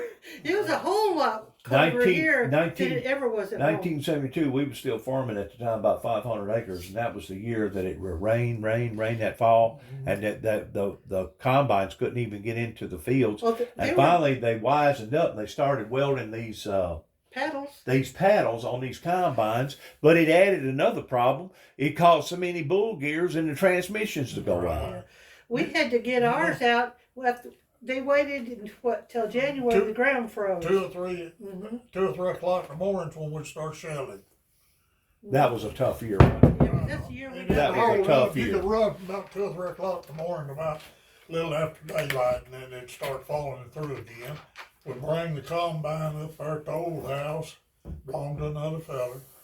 We'd bring it up there, and I had hot water hooked up. We'd have to get the mud out of the throat of the combine and get it ready to go again that next night. That's tough, why we man. got the beans out. We had 2 cotton pickers. We had combines and things that you cut up hay and grain and stuff for the cows and stuff. I mean, and it wasn't nothing for us to grow like 2 or 3 acres of okra and, you know, an acre of peas or a half acre of strawberries or 2 or 3 acres of sweet corn. I mean, we worked back then. That's all we know to do was to work. Yeah. I mean, that's all we done. That's what kept us in shape and kept us alive. We ate good, we worked good, and we slept good. A lot of truck patching going on down Whoa, there. Lord, yes. A lot of truck patching. Yeah. Man, a 5/8 bushel of okra today probably costs you what? $30, $40 for a 5/8 bushel? Where we was lucky to get $2.50 for it. Eggs, look at eggs. My God, I've sold eggs all my life and couldn't get hardly 25, 35 cents a carton for the things. You know what eggs going right now? $4 or $5. Or more? Yeah. Or more? Yeah, it's. Somebody was talking about people were fussing about having to pay that for eggs, but yet they'll go pay that much for a cup of coffee. Ain't that the truth? Yeah, you know. Money though has really it's lost touch with reality in comparison to the way it used to be. Yeah. Oh yeah, I don't. But getting back to the storms, the Bible says that in the last days that Satan will come down in great wrath because he knoweth his time is short. I used to always think, well, that's pertaining to these rapists, murderers. Guy in Las Vegas kicked out the window and killed 60-something people and took a gun and shot about 1,000 or something like that. You know, we've seen all these massive murders and stuff going on. But God has showed me something. These storms are coming out of nowhere that is in charge pertaining to the elements that man has created for himself that basically becomes supercharged and comes down to create havoc. It's an adversary that's out to kill, steal, and destroy. And they're only intensifying. They're getting worse. Oh yeah, they're getting worse and more often. More often, intensity-wise and stuff. So there's no doubt we're doing something to the world, and if we don't wisen up to it, it's going to be it's probably going to be the death to our children. Yeah. Turn it around. I really don't. I don't either, but there's so many people that don't think that there's anything to it. And I thought, how can you not? I know. I mean, if you look with your own eyes, I mean, they don't even believe their own eyes. 1983, it got cold. It got really, really cold. It was either in 82 or 83 because I was living in a little bitty old trailer. We had a hot belly stove about like that right there. And I remember it got so cold for about 5 or 6 days. It got below zero, and the highs would be like 5 or 6 above. It got so cold in that trailer that I had so much wood and everything in that potbelly stove, it was literally glowing. Glowing. Yeah. All the windows had frosted up. All the sinks and the water was completely froze. Oh, yeah. And the only way that I could stay warm was insulated underwear and coveralls and sleep right beside the stove. And every time I thought that it was going to get a little, I'd throw another log in it. You know what I'm saying? But I even had the part of the legs glowing on the thing. I literally had that rest of glowing. You didn't have a meltdown. I know. Well, I remember the year your daddy died. He died in December of '89, and the day he was buried, it was 21 below zero. That wasn't wind chill. That's cold. That was the actual, and it was that way more than, it was several What days. year was that? 89. That was in '89. December of '89. You remember the honor guard there? He was military. Oh, it was terrible. It was them poor old boys. They had to wear all that light clothing and fold Yeah, the they flag. wouldn't let them Show go. They couldn't fold the flag. They had to. You remember that one? They had a He got military- told he couldn't fold it. He It just got to him. He couldn't do it. And that sergeant come over and helped fold. Where was this at here in Tennessee? Here, in Paris. So it did get that cold in '89. Yeah. Well, I didn't know. Was it just a that cold. snap? it Was was it just a 21. cold snap? But it didn't come down and stay down. It was several days. Yeah, but it was what they call a flash freeze. Yeah. I remember it was cold for several days, but it was below zero for, I'd say, 3 or 4 days. You know, But you're having a funeral in something like that. Yeah, That is miserable. it was terrible. That is miserable. And I just remember his sister went off on him because his daddy was Army, retired, and he had a military funeral, Sure.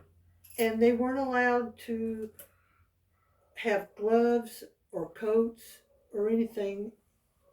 It was dangerous. They could have died. Yeah. Those poor boys out Put them there. through that. And then they had to do the flag, and their hands wouldn't work. Wow. Wow. And I thought, that's ridiculous. That's absolutely ridiculous. That was what war did your daddy fight in? World War II? World War II. Yeah. Mhm. Yeah. Was he pretty good to you after he come back to the States and Oh, raised yeah. a family? Yeah.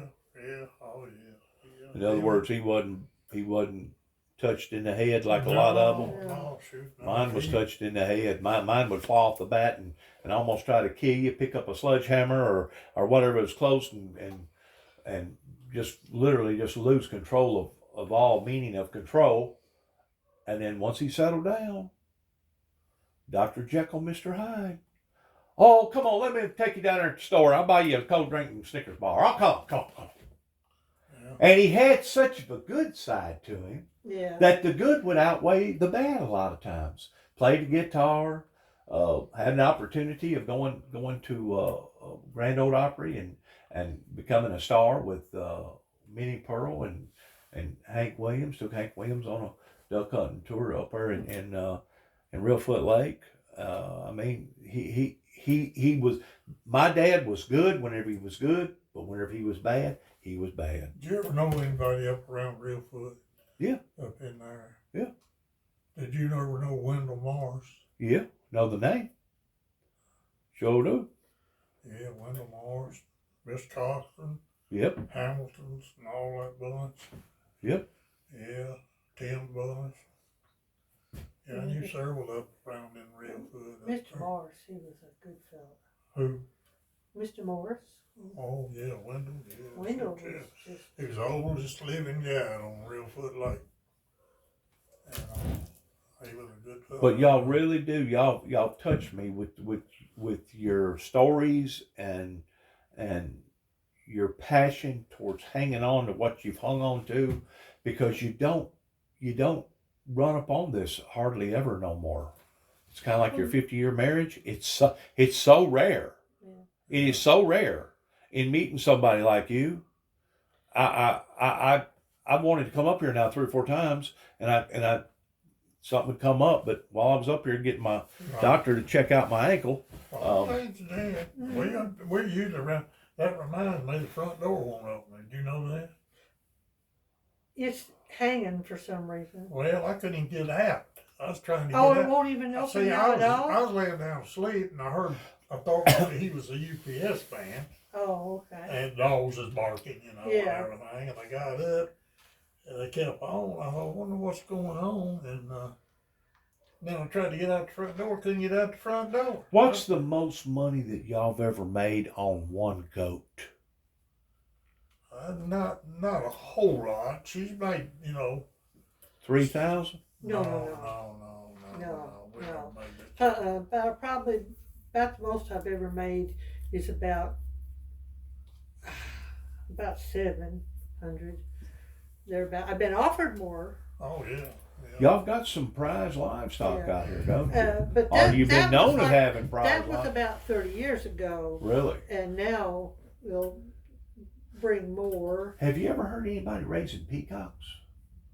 I got a friend that's got, oh my gosh, Did you know that there's money in peacocks? shoot, yeah, they're expensive. I mean, expensive. Yeah, You can spend as much money as $2,000 or $3,000 on a peacock. Did you know that? I didn't know they brought that much. Yes, sir. I know they're expensive. Yes, sir. I've got a friend. She's got, I don't know how many. Who is that, Mom? Karen. Oh, Karen. Karen's got peacocks everywhere. Is she? Yeah. How long did you teach? 16 years, 18, 16, 18. What was your last year teaching? 2004, wasn't it? 2004. And what did you do, if you don't mind me asking? I worked with the newspaper uptown in Paris Oh, for did you? 45 years. 45 years in the newspapers. Mm-hmm. Really? Mm-hmm. Well, wow, you know all the big wigs then, don't you? I've met a lot. You know all the money people, don't you? Those that wanted to put in for advertising, those that running for politics, and those for doing this and those Used that to be when they had, a long time ago, when they'd have elections and stuff. Yeah, they all come trumping through the Oh yeah. through the paper. You know. Is there somebody that's buried in Paris that's kin to Davy Crockett or Nathan his Bedford son. Forrest or his somebody? son is buried Son's up buried there up at the there. His city son is- cemetery. Is that right? Mm-hmm. Uh-huh. John Yeah. Crockett. He was a lawyer. He was. Yeah, they got his picture there in the court. He's buried up at the old city cemetery. Right. But Davy, I mean, point Pee Wee right there. Very- Who is that? That's a direct descendant of David Crockett right there. It's a That's Davy Crockett's son. no. No. That's He's his just- about his fifth great grandson or something yeah, like something that. like that. Yeah. Yeah, Pee Wee. We had two people here. What was the other, Miss Baines? Is that what her name? No. Oh heck, what was her name? lives She was over a on Roundsburg granddaughter Road. too. Yeah, she lived over on Roundsburg Road. I can't think of her name. She passed away. Pee Wee passed away too. Well, but they were divers. Well, since you pointed out they was divers. The what? They was divers. Who? No, Pee Wee? No, he's a farmer. Oh, okay. He was. All right. Who's that family down there? Why do you got a picture of that lower picture right there with all them people? Look like back in the 1800s. Okay, that was Haglersville. Hecklersville, a Uh-huh. town, Yeah, a and named community. after his family. Right there. See, Well, you that didn't was- tell me that. You didn't tell me that. No wonder you're taking such of an interest in that guy. That's part of your blood, ain't it, buddy? Yeah, that's Well, his fourth we great just grandfather. replaced that. That's your fourth great grandfather. Yeah, we replaced that last year, wasn't it, Mom? Last year? No, This it was year? this summer. This summer. Uh-huh. We replaced it. These are old marble tombstones. But you told me that he was worth a lot of money. They were- He had a lot of clout at one in, time. Back in those days, yeah. Oh yeah. So you're saying that picture is in that same era? No, what This I'm was saying actually is, after that era. yeah. After that era. See, His there was a- son started Haglersville. Hagglersville is a little. It's no longer exists. It's gone. There's not even a building, nothing there. It's just It was It's prior also- to Mansfield. right. In between where and where? Hagglersville was between what's Mansfield Huntington? now and Henry. Huntington, going towards on Old No, Huntington Road? No, you know when you go down here and you hit 77, you cut back right on the Henry Mansfield Road. Are you familiar with that? Yeah. It's off of that road. Okay. Yeah, it's See, between. what happened was in 1886, the railroad come through here. Right. Up until that time, these people, all they had was a team of mules and a wagon to go anywhere. Sure. Now they can get on this train right down here and go to New York if they want to. That's They right. can go to California. And plus that was bringing in a lot of supplies. All right, Mansfield wasn't here then. It was right down the road here, about a mile and a half. You 2 know, I miles. have heard of Mansfield before. Matter of fact, I went down that road. Well, see, There's you're in there's some Mansfield. nice little houses back in there, nice little farmhouses back in there in Mansfield. Okay, you're in Mansfield right now. I am. Yeah, Uh-huh. it's Mansfield. This is It Mansfield. used to be down the road. It moved up here, and Hagersville moved up from down up there. All them people did down here to that railhead. Yeah, And, that road you turned on down there, Yeah. it's Mansfield Road. And that little intersection right there is right here. Wow. At the end of our road, where it runs into the Highway 114. Well, you know what's causing these little bitty old communities to dry up now, don't you? Well, The Walmart, nice roads and the better cars. Oh yeah. Oh, yeah. You know, they fly down the road now. They do freaking 50, 60 mile an hour. Where we used to put around doing about 35 or 40. Nowadays, people run you over. They'll run you down. Man. They'll run you down. Yeah. Yeah. No, Mansfield was a quiet community at one time. It was. Was it? What? I guess that was growing about the time that Paris was growing. Yeah. At one time, Mansfield was as big as Paris. Was it really? Yeah. But anyway, Hagersville was prior to Mansfield.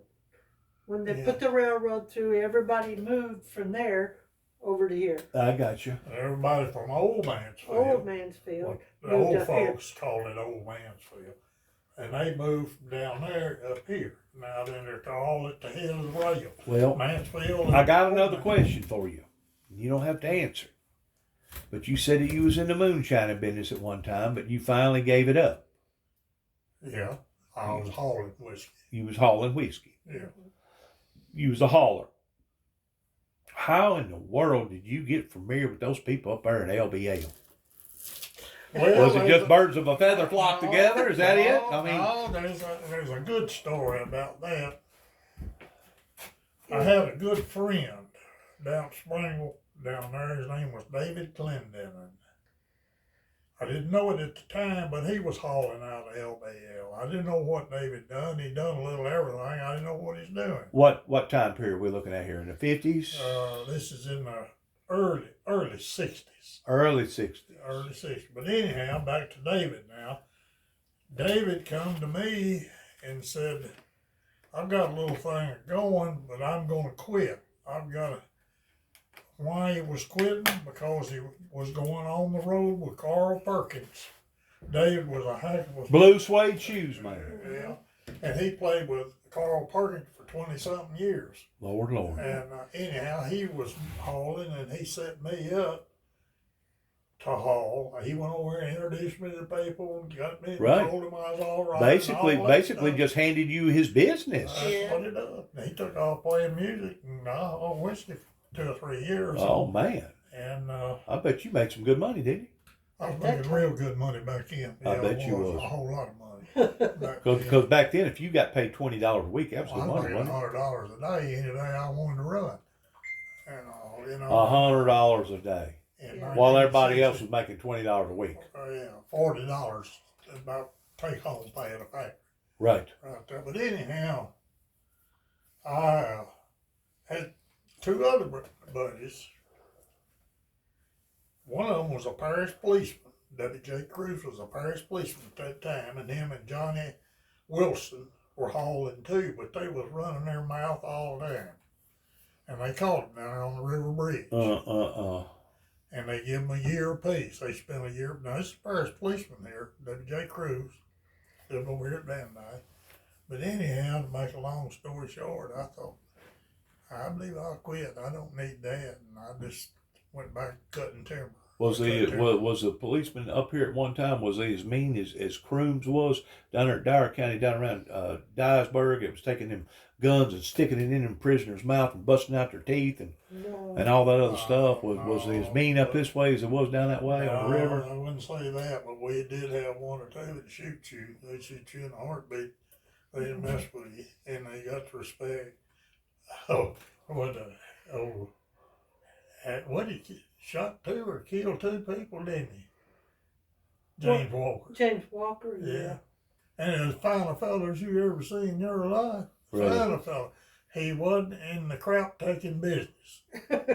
Now, he'd play along Now, he with wouldn't for a go while. out of his way No. to do stuff, but he wouldn't take no No. stuff off of Yeah, you he either. wasn't gonna mess with you. He wasn't gonna. He No. cut it off at the chase real quick. Yeah. Now, they had a sheriff down there over in Benton County. Oh, yeah. Dangerous. Yeah. Pfeiffer. Oh, Pfeiffer. I didn't know him at that time. When was that? In the 50s and 60s too? No, 70s? this is in the 70s, 80s. Yeah. In He the was 80s. still sheriff when I moved here. Yeah. He is a booger. Well, boy. you know they had some problems over there in LBL. I think it was about a year ago or so, and they was reaching out toward wanting other law enforcement to help them, and the ones up there around Benton, they got a lot of bitter taste in their mouth toward what went on up there in LBL whenever all them people got run out over there, and basically their sheriff said, "You ain't gonna get no help over here in Graves County." Well, Dover. Stewart kind of done the same thing. Yeah, but Really? for It a was different over reason. money, but Stewart. But they wasn't gonna loan out their officers for free. Right. Yeah. Just because LBL couldn't manage their own affairs over there, because LBL is basically a federal entity. Yeah. Well, I wish I'd have said that, and I might have. I don't know.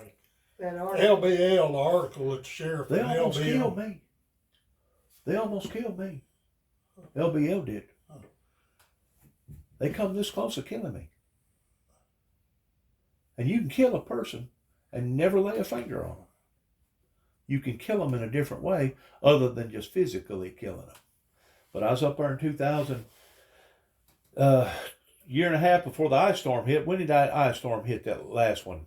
2009? Yeah. I'm trying to think. I was up there in somewhere. 2007. I was passing out Bible literature from Grand Rivers up toward Benton, from Benton up to Calvert City, from Calvert City on up to Paducah. And I was catching all those churches in between all that area, telling people that God had showed me that there was going to be electrical disturbances. And as soon as I got to Paducah, Kentucky, you know what greeted me? About 8 or 10 cops with guns arrested me, took me to jail. I'm in jail for about an hour, and finally this old white-headed man comes in there and says, "Son, you got any idea why you're here?" I said, "Sir, I don't have a clue." I said, "Please enlighten me." He said, "Do you recognize this piece of paper?" I said, "Yeah, that's the piece of paper I've been handing out to everybody, telling people that God showed me that there was going to be electrical disturbances." "Well, what did you mean by that?" I go, "God had showed me that there was going to be major electrical power problems in the future." He said, "Well, somebody took it upon themselves in thinking that you was going to create the electrical disturbance. They got the dam shut down right now, WPSD down there looking for bombs." I said, "You got to be kidding me." He said, "No." He said, "They've shut the whole dam down, thinking that you're going to create electrical disturbance." Oh. That come from LBL. That was in the year that I was over there. I was staying in Aurora, Kentucky, in a campground. Less than 10 days later, I'm laying in a tent, just fixing to go to sleep. I already got my night clothes on, and I look up. I hear this noise, and I look up, and this whole red tent that I'm staying in is now glowing in the middle of nowhere. And you're talking about an area that was so remote, you could literally put your hand in front of your face and you couldn't see your hand. It was that dark out there in the woods. And I know that you familiarize with being in dark woods like that, but it was 2 Kentucky State Troopers. It was 2 deputies out of Murray. It was 2 TVA authorities, 1 FBI authority, and a supervisor. That all of them was driving their own Crown Victorias or LTDs or whatever that they drive, those big cars with the full-fledged frame on them, and they all was running, and they all had their lights pointed at that tent, and you can only imagine at every mosquito this side of the Tennessee River got attracted, and they was all coming. They was all swarming where all that light was, and they was eating me alive while they was asking me, "Do you have any intentions of blowing up the Kentucky Dam? Do you have any intentions of blowing the Kentucky Dam up, Mr. Jackson?" I said, no, where are you people getting this at? They searched everything in my tent, looked through everything in my truck. After about 2 hours, they said, well, we're going to let you go. 2009, I just walked into LBL. They arrested me. Took me back to Paducah. Now I'm in front of a federal judge because LBL is a federal entity. They get some hotshot attorney, a public defender out of Lexington, to drive all the way down to Paducah. Name was Wildersworth. What a name, Wildersworth. He comes in there in my cell. He goes, well, we got a problem. I go, what's the problem? What have I done? Well, you've been contacting these people over in LBL, correct? I go, yeah. He goes, you've been leaving them messages, right? I go, yeah. He goes, well, did you say that you was going to kill a darkly complected individual that was Arabic descent? And I thought for a second, this must be a trick question.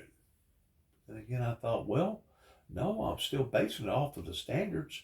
You know, kind of like whenever we went to war with Desert Storm, you know, the primary purpose for us going to war, supposedly with Desert Storm and Desert Shield, was to bring stability to that region to basically defeat the axis of evil, right? And we've always been a country that wanted to defeat evil, that we wanted to be a righteous country, a godly country, right? So I thought, yeah, I said that. What's the problem? He said, you can't do that. He said, that's premeditated murder. He said, in the state of Kentucky, you get 1 to 5 years for that. I go, do what? He's got my attention now, right? Yeah.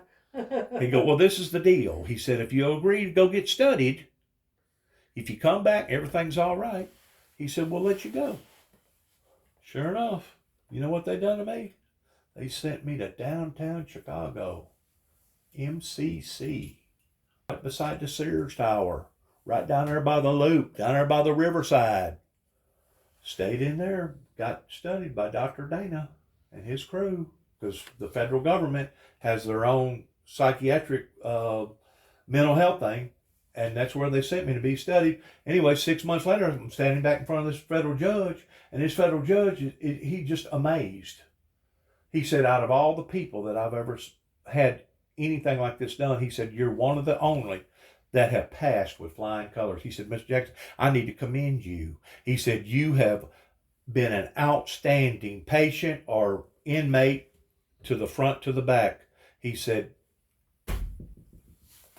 you just need to leave the people in the LBL alone, and I'll write out whatever money that I need. And at that time, I didn't know that the federal courts could do this. They took me downstairs because I still had about $735 on my books. They took me downstairs. They got a little machine, typed it in. Guess what come out? A check. A check that looks identically to the check that comes from Washington, D.C. with the Statue of Liberty on it, made out of the same paper with the same dotted holes and everything. And I'm thinking to myself, my God, that means that you people, because you're a federal entity, you can just basically write out whatever money that you need or whatever money that you want at any given time that you want it. And they can't, as long as they can justify it. Mm-hmm. Of course, they can always be investigated and get them for corruption or whatever. Yeah. But I got out of that situation. Now I'm down in Oklahoma fighting another case where they was trying to make me out to be something that I wasn't down there. I make a couple of telephone calls. One is to LBL, to the actual office. I tell them what you people done was wrong. I go, there was a misunderstanding, and I'm going to make it public. Hang the phone up. Wait about 90 days, called up another individual that gave me his telephone number by the name of Mr. Hawkins that worked for LBL through the agriculture, whatever you call it, up in that area, forestry department. Hung the phone up, basically told him the same thing. No threats, none of the above. While I'm in Oklahoma, guess what? They arrest me with a federal agency, throw me in jail in Oklahoma, and the Oklahoma authorities tells me what's going on. they got you charged with stalking in the first degree in Kentucky. You was stalking some people up there. I go, stalking them? I go, I've been down here in this state all this time. Well, they got you for stalking, but by law, we can only hold you for 10 days. If somebody don't come up here and get you within the 10th day, I promise you we will let you out because you have not done nothing to any of us in the state of Oklahoma. Well, sure enough, they brought an agency down there and they picked me up and they took me this time to Trigg County, Cadiz, Kentucky. And what they done, they back crawled that they tried to get me being basically a crazy person whenever the dam got shut down because I had to go to the Four Rivers Behavior Center there in Mayfield to get studied by a psychiatric doctor for about 2 hours, and she said, there ain't nothing wrong with you. They need to let you go, and they did. Of course, they still compounded my truck. I had to get my truck out of pound, and that cost me about $200. But then they tried to stunt in 2009 towards taking about 6 months out of my life. Now, this is 2012, and they've done drug me back to Kentucky. Well, they can't try me now on a federal level because they'd already done tried me on a federal level. That's double jeopardy, right? You can't try somebody for the same crime twice, right? Mm-hmm. That's double jeopardy. So what they done, they shuffled it around, and now they're going to personalize it like I knew these individuals personally, and I knew exactly where they live and didn't have an ideal, even a haunting ideal towards where they live. And I guess they must have lived right there in somewhere around Cadiz, somewhere in Trigg County, stalking in the first degree over 2 telephone calls, 1 to 5 years. Now I'm locked up in Cadiz, Kentucky, thinking to myself, well, how far is this going to go? Well, they signed me another attorney, Miss Flemings. She's another public offender. She comes in there. She says, well, they think something's wrong with you. I said, well, they thought something was wrong with me twice. I said, they thought something was wrong with me in Mayfield in 2007. They thought something was wrong with me in 2009. I said, I've cleared every time going through their hula hoops. I go, what's wrong with them? Well, they want you to go get studied. What do you think about it? I said, I ain't going nowhere. She come back about 15 minutes later. She said, well, it don't matter what you think.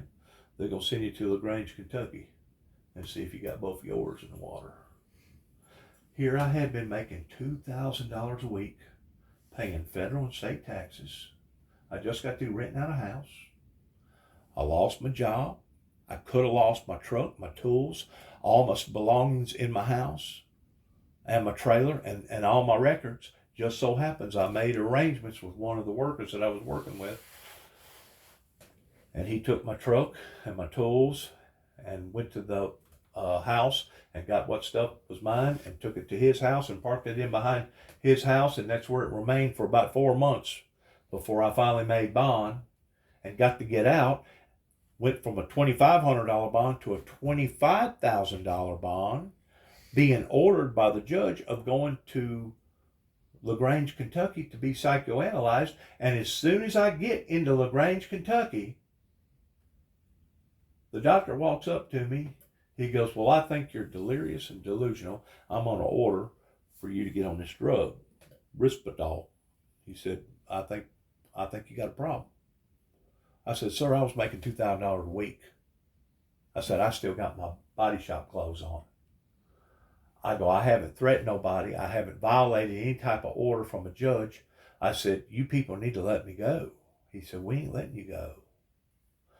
Well, I go, well, I ain't taking your medication. He said, do what? I said, I ain't taking your medication. He said, you give me just about 72 hours.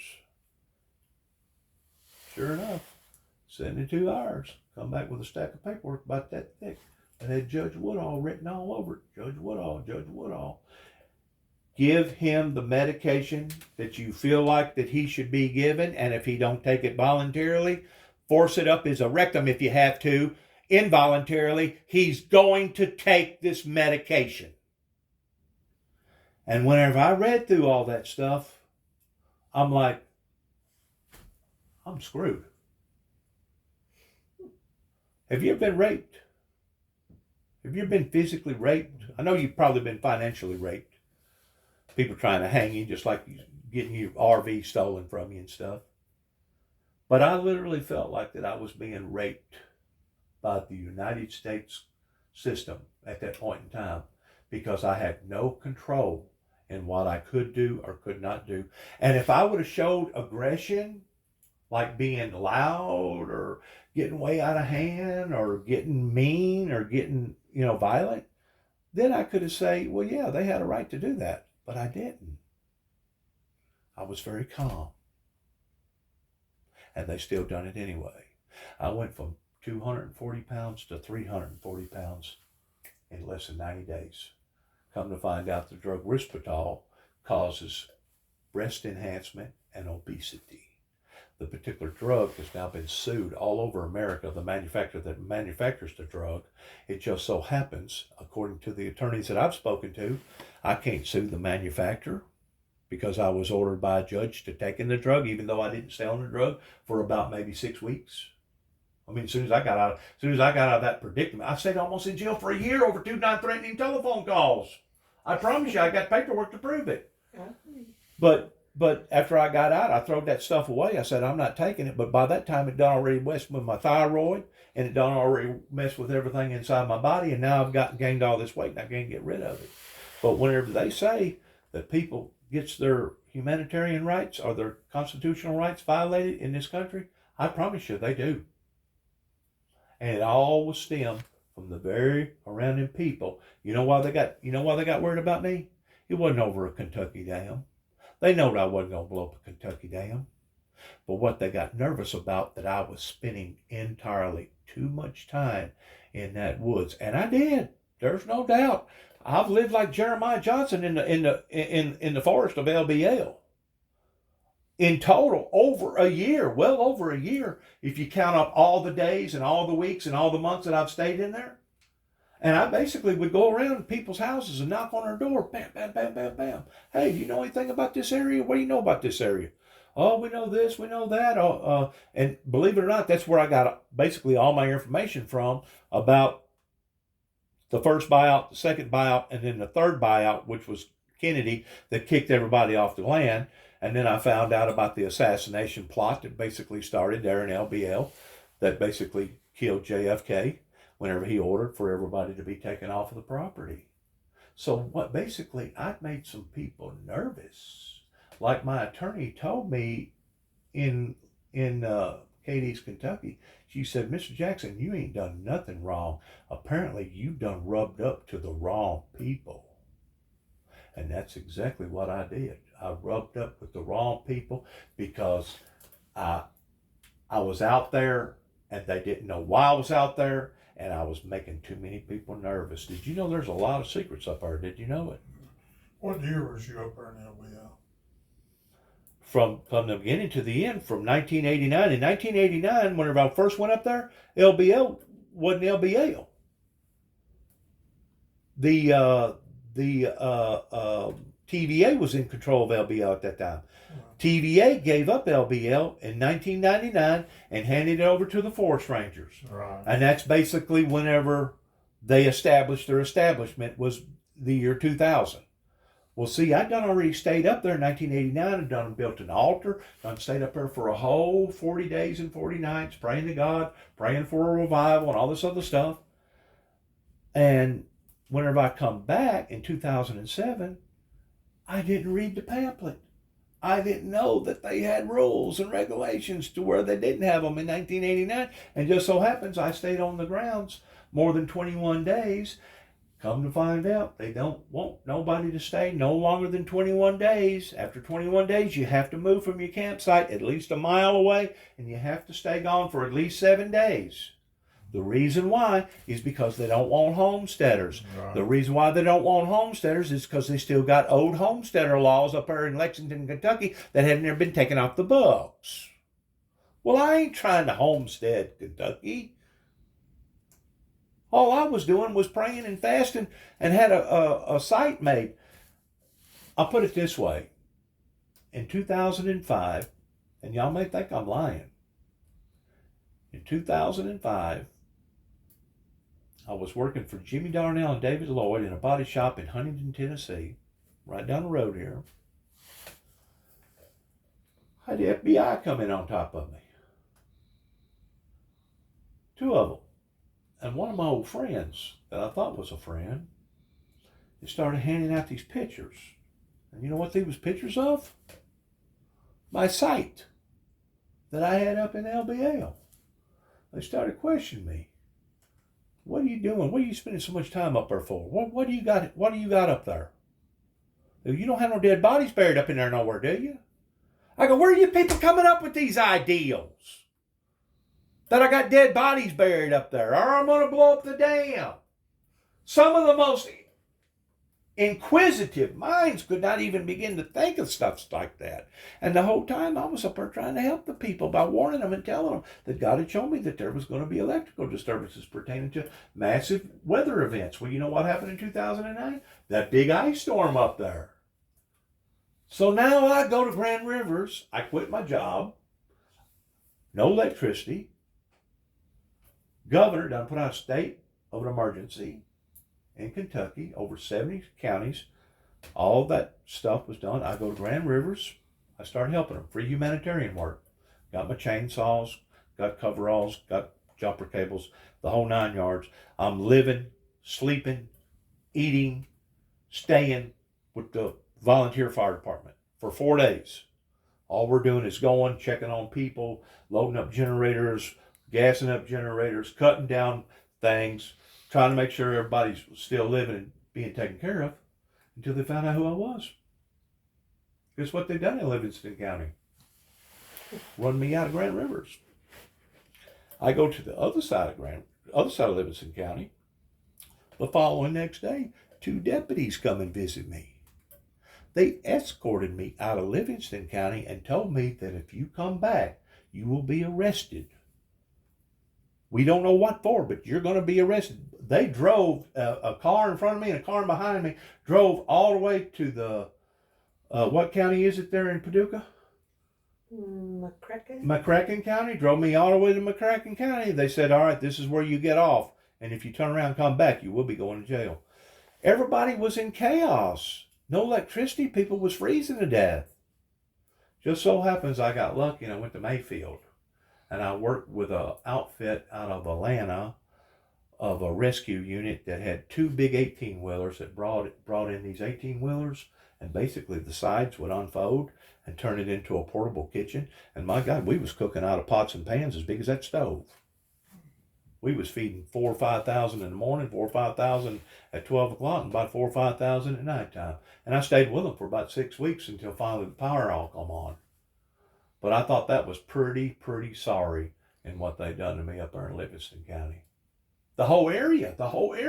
Like I said, here I am in Aurora, Kentucky, and that's in the same county that Murray's in. Mm-hmm. And all of a sudden, these state troopers and these TVA agents and all these people come up there. What's wrong with these people? Come to find out, they was using me. You know what they was using me for? A political pawn. They wanted them a spillway to where they could shut down the Kentucky Dam indefinitely, other than the personnel coming in and out of there, and other than the people going down there and fishing off of the dam itself. Now it's a big walkway, and they basically added about a $400 million bridge about less than 1/10 of a mile away that basically deviated everything from the dam, because after 9/11, Congress made it a law that any road going over a dam was to be physically removed and gave it a certain timeline, and they was basically using me as, well, we need to hurry up and get this done. Let's hurry up and get to do this project. Come to find out, whenever they arrested me in Oklahoma in 2012, while I'm up there in Trigg County Jail, a barge driver must have been drunk or fell asleep or something, and he hit that daggum bridge over there by Aurora, Kentucky, and knocked out a whole section. You know how inconvenient that made it for all them people that had to drive now either all the way to Dover or go all the way up to Grand Rivers just to go to work every day. Mm-hmm. They paid for that. That's bad karma right there, buddy. While I was in jail, that occurred. Yeah. So the people in Kentucky, they have stirred me. And I really feel so sorry for the people that had to go through what they had to go through up there in Kentucky towards the buyouts, pertaining to the Tennessee River being flooded and the Cumberland River, and then here come Kennedy and done what he done. I really have a great deal of sympathy for the people in Kentucky because they was kind of like me with that judge and that doctor. Your hands is tied in there, and that daggum thing you can do other than grin and bear it. Come to find out, the Commonwealth state of Kentucky, they don't operate like everybody else. Their whole concept is still based around the Commonwealth country of England. Matter of fact, if you get arrested in Kentucky, you can't even hire a bondsman to get you out of jail. Bondsmen are illegal in Kentucky. You can still make your bond, providing that you got money to do it or you own property. You can do it, get out on a property bond. But if you don't have no money and you don't have a property bond, you're fixing to stay in jail. And you know what the odds of you winning your case, staying in jail, fighting your case, and being in jail is? About slim to none. I got something I want you to hear real quick pertaining to that